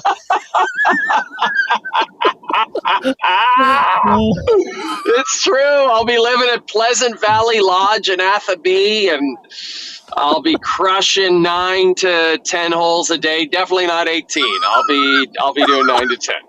That'll be enough. Too tired. I'll come up and visit you once a month. Yeah, we'll go play golf. Sort of play golf at that age, whatever it is. How you do? Are you driving to work right now, getting ready for trade stuff, or what are you doing? Yeah, I'm on my way to work through beautiful downtown Toronto. The snow appears to have disappeared, and suddenly we're plus 15 or something. I don't know what happened, guys. Suddenly it's summer here. It's like, Olaf, it's summer! So I got to tell you something. I had never watched Frozen. As you know, I'm a curmudgeonly middle-aged man with no children. But my colleague here, Jason Milne, has 3 wonderful daughters. Yeah. And we often talk about movies on the show. And Milne tells me, Reid, you should watch it. It's also for adults. There's a lot of humor in there. I found Frozen to be one of the most boring movies Can you I've ever believe seen. this slander, What? Jay? I know. What happened to your cold, dead heart, Reid Wilkins? Why can't you accept joy? Well, the snowman was funny. He's adorable. He's just sweet. It's the story of 2 sisters who find their own way in the middle of the freezing cold Fort McMurray winter. Frozen, coming to Disney Plus. It's a great story. It's about the oil sands. Reid. You got it. Little known fact: Frozen is set in Fort McMurray. That's correct. Disney facts with Jay Onright. Okay, so like you have a son and a daughter. Your daughter's older. What do they have a go-to movie or show of choice, or is your daughter maybe moving out of the cartoon animated phase? Like, where are they at? Well, as I was saying to you via text the other day, Reid, all of a sudden she's into Stranger Things, and I'm at that stage where I'm like, is that appropriate for a 10-year-old? I don't think it is. But I'm sort of like, It's not YouTube. I'm good with it. It's not like some kid opening a box full of toys or something. It's like a legitimate television show with a story and actors, and I would rather her watch that. So she'll watch Stranger Things now, and then next it'll probably be the Friday the 13th movie series, followed by Nightmare on Elm Street. What do I care? There's a new Scream movie. You can take her to that.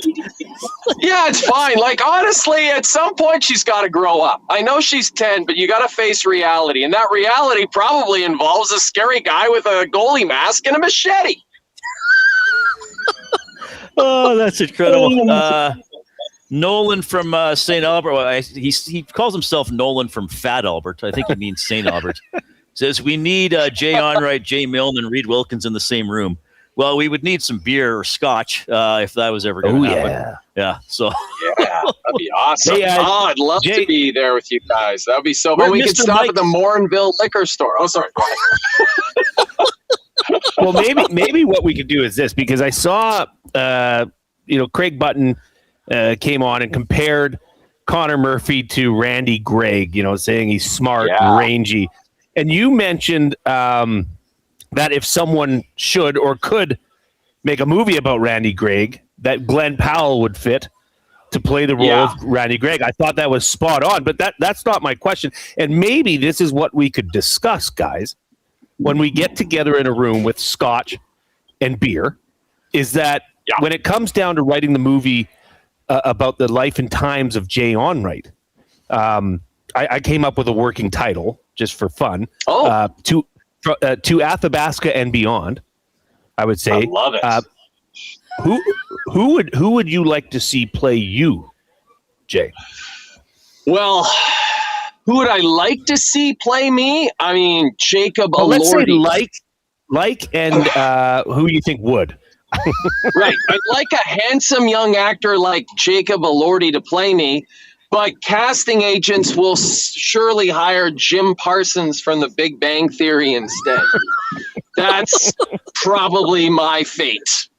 The most awkward actor in Hollywood over the last 30 years is destined to play me in a film. That's for sure. But I'm so glad you brought up Dr. Randy Gregg. We've been talking about him at studio nonstop because I realize how old I am. Like a bunch of my crew, they're so young, they're all in their 20s, so they don't remember Dr. Randy Gregg. So I'm like when you explain Dr. Randy Gregg to people, it's like it can't possibly be real. And someone else brought up, because I said, like, how could you earn you know how hard it is to earn a medical degree, guys? It's not easy. It's really, really hard. Right now at the U of A Med Sciences Library, there are like 300 future Alberta doctors just like sweating it out, trying to get through their exams and stuff. Meanwhile, Randy Gregg does that. Then he goes to Japan and becomes a player coach for 2 years. He also plays in 2 Olympic Games. And he wins 5 Stanley Cups as a member of one of the greatest hockey teams of all time. And everyone's just like, oh, that's pretty good. Pretty good. It's insane. It's insane. It's insane that he did that. And it was just like, I'm getting all these replies. Yeah, he's a good doctor. He helped me with my foot. Yeah, no kidding. He helped you with your foot. He's a genius, obviously. It's crazy to me. Anyway, guys, I don't feel that strongly about it. No, I never thought that deep. I just took it for granted. U of A Golden Bears. But when you think of it, of course he's a doctor. He's like a superhuman. Of course he plays for the Oilers. And now Onright probably doesn't know this because you're not here as much anymore. Maybe I've talked about them. Now he owns our baseball team, the Edmonton Riverhawks, that plays in the. And that was pointed out to me too. Yeah, that was pointed out to me too. He owns the Riverhawks. So I got all these great replies from people in Alberta, and I want to thank everyone who replied. I really appreciate it because, Reid, you're absolutely correct. I don't know everything going on in Edmonton. I don't get to get back as much as I would like to. I had no idea he owned the Riverhawks. But the number of replies I got from people just saying, he's not just a doctor. He's a really good doctor. Like, he helped me with my elbow. He helped me with my ligaments. He helped me with my foot. There's all these people just going to Randy for stuff. And he's probably like, oh, yeah, did you see my 5 cup rings up on my medicine mantle here? Like, it's crazy. He won 5 cups. He's a doctor. It just blows my mind, guys. It'll never stop being wild to me. It'll never stop being crazy to me. Jay Onright from TSN, and of course, raised in Athabasca, joining us on the Oil Country Towing Hotline. All right, we got to touch a little bit.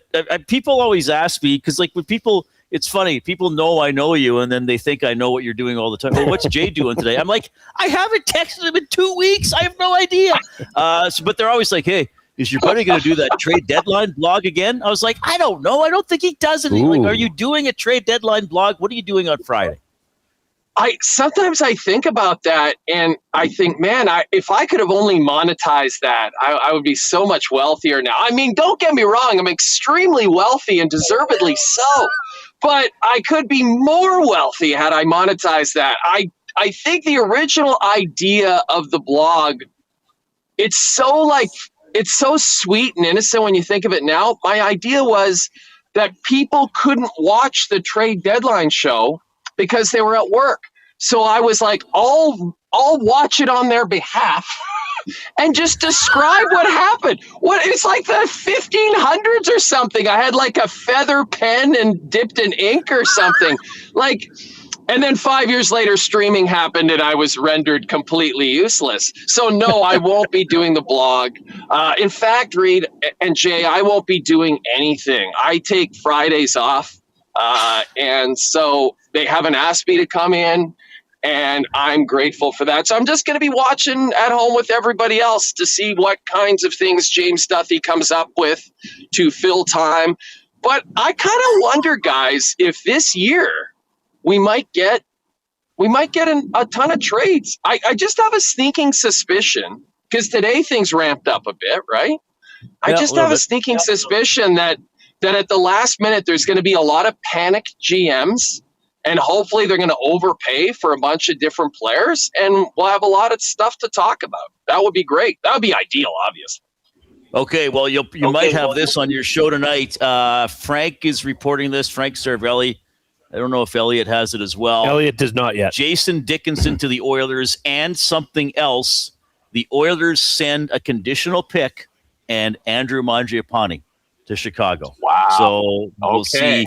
This has not been formally announced by either team, but that's what we're looking at. There's the final, the last 10 minutes of your show planned, Jay. Get some Jason Dickinson beer already. What are you talking about? That's the Leaf. That's how. Here's how to start the show now. Dickinson to the Oilers. Join us for the show next. We dive into it for 53 minutes. Yeah. And then the Leafs highlights at the very end. Yeah. The Leafs are sitting out half their team. They're irrelevant. Oh, they're so irrelevant. It's I just want the final nail to be put in the Leafs coffin for 2025, 2026. They're sitting out all their, the guys that they'll likely trade. They're sitting them all out tonight. So hopefully they get dealt sooner rather than later. And we can stop talking about them altogether, because they are so bad. And not only are they bad, they have no future. They have no prospects. They have no picks. I hope there's a lot of Leaf fans listening to this show, because I want to really paint a very dark and dreary picture to them. Sort of the way Leaf fans will watch their team is very similar to the way Reid Wilkins watches Frozen, with a cold heart and no emotion whatsoever. Yes, there it is. He brought it all back around, which is incredible. Jay, thank you so much for doing this. Incredible segment, as always. I hope you have a great show tonight. All the best to you and your family. We'll talk soon, buddy. Thank you, guys. Love coming on the show. And a shout out to Napoleon Barbecues. You want those ribs grilled right, get yourself a Napoleon. There he is. He was listening. He's the advertising. Well, he's a pro. The advertising worked. Jay Onright from TSN has us fired up for Gemco Fireplaces, the authorized dealer for Napoleon Fireplaces. We got to get that in there. All right. So it looks like Mangiapane's being traded to Chicago for Jason Dickinson. And a couple other things involved. What's being reported here, Frank Cervelli put it out, that the Oilers are giving Chicago Mangiapane and a conditional pick. I imagine that conditional pick would be based on how deep the Oilers go in the playoffs, or maybe if Dickinson re-signs in the summer. Sure. And the Oilers get Dickinson, and then it says another piece. I would guess that would be a minor league player. I doubt it would be another roster player. Right. Just my instincts. Okay. You understand, just because of the money and. Well, they're doing a huge favor. You can't get another $3 million player. No. So. This is huge. If this is the case, this is exactly what the doctor ordered for the Edmonton Oilers. Well, somebody who can play a depth role and hopefully competently. Getting Andrew Mangiapane off the books. Right. Fair enough. Okay. 780-218-9999 River Cree Resort and Casino inbox. We've had a great afternoon here at Mr. Mike's. We'll wrap her up with words of the day when we get back.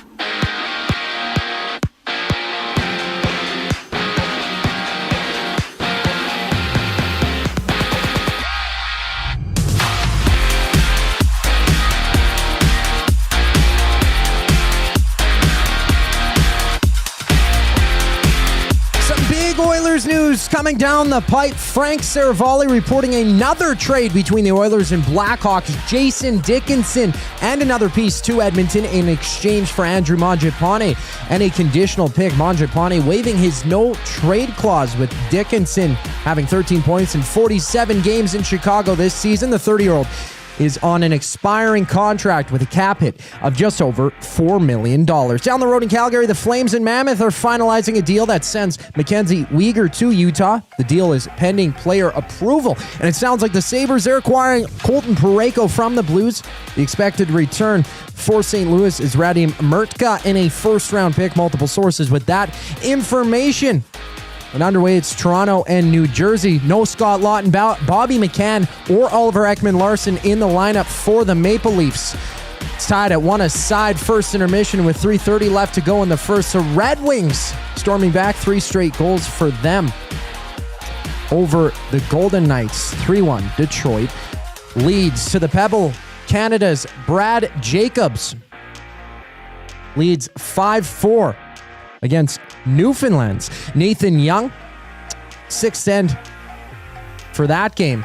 Jacobs with hammer. And in the association, 3 games live, it's the Thunder up 35-28 over the Knicks early in the second.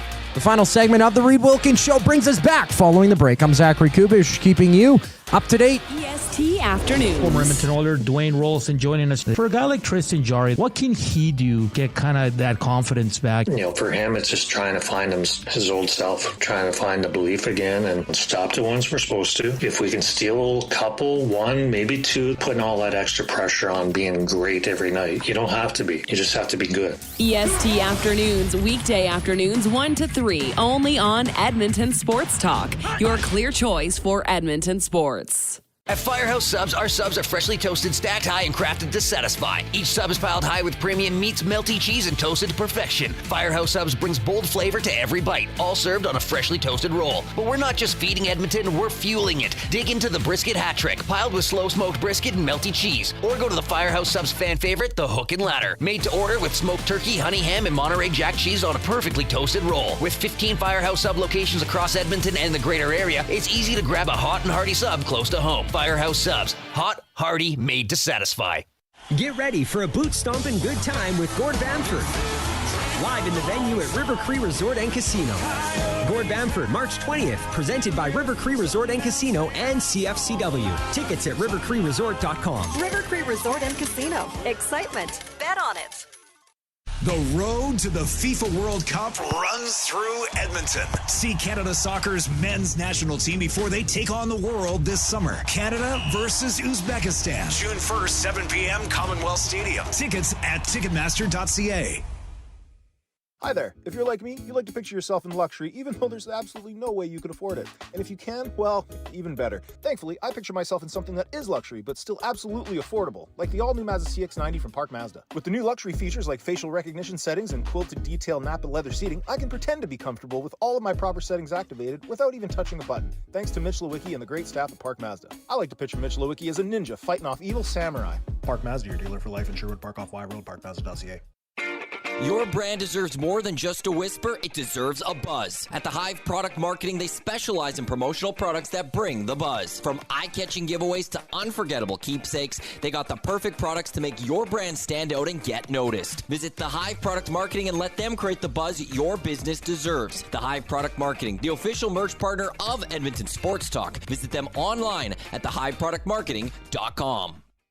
Looking for a winning strategy for your retirement? Contact me, Joaquin Gage at K4 Financial, where expertise meets dedication. I will always look for a careful approach to your retirement, ensuring your financial future is secure. From tailored strategies to clear, actionable advice, I'm here to guide you every step of the way. Don't leave your future to chance. Get in touch with me, Joaquin Gage, today at k4financial.ca or email joaquin.gage@k4financial.ca to start planning for a brighter future and a more secure retirement.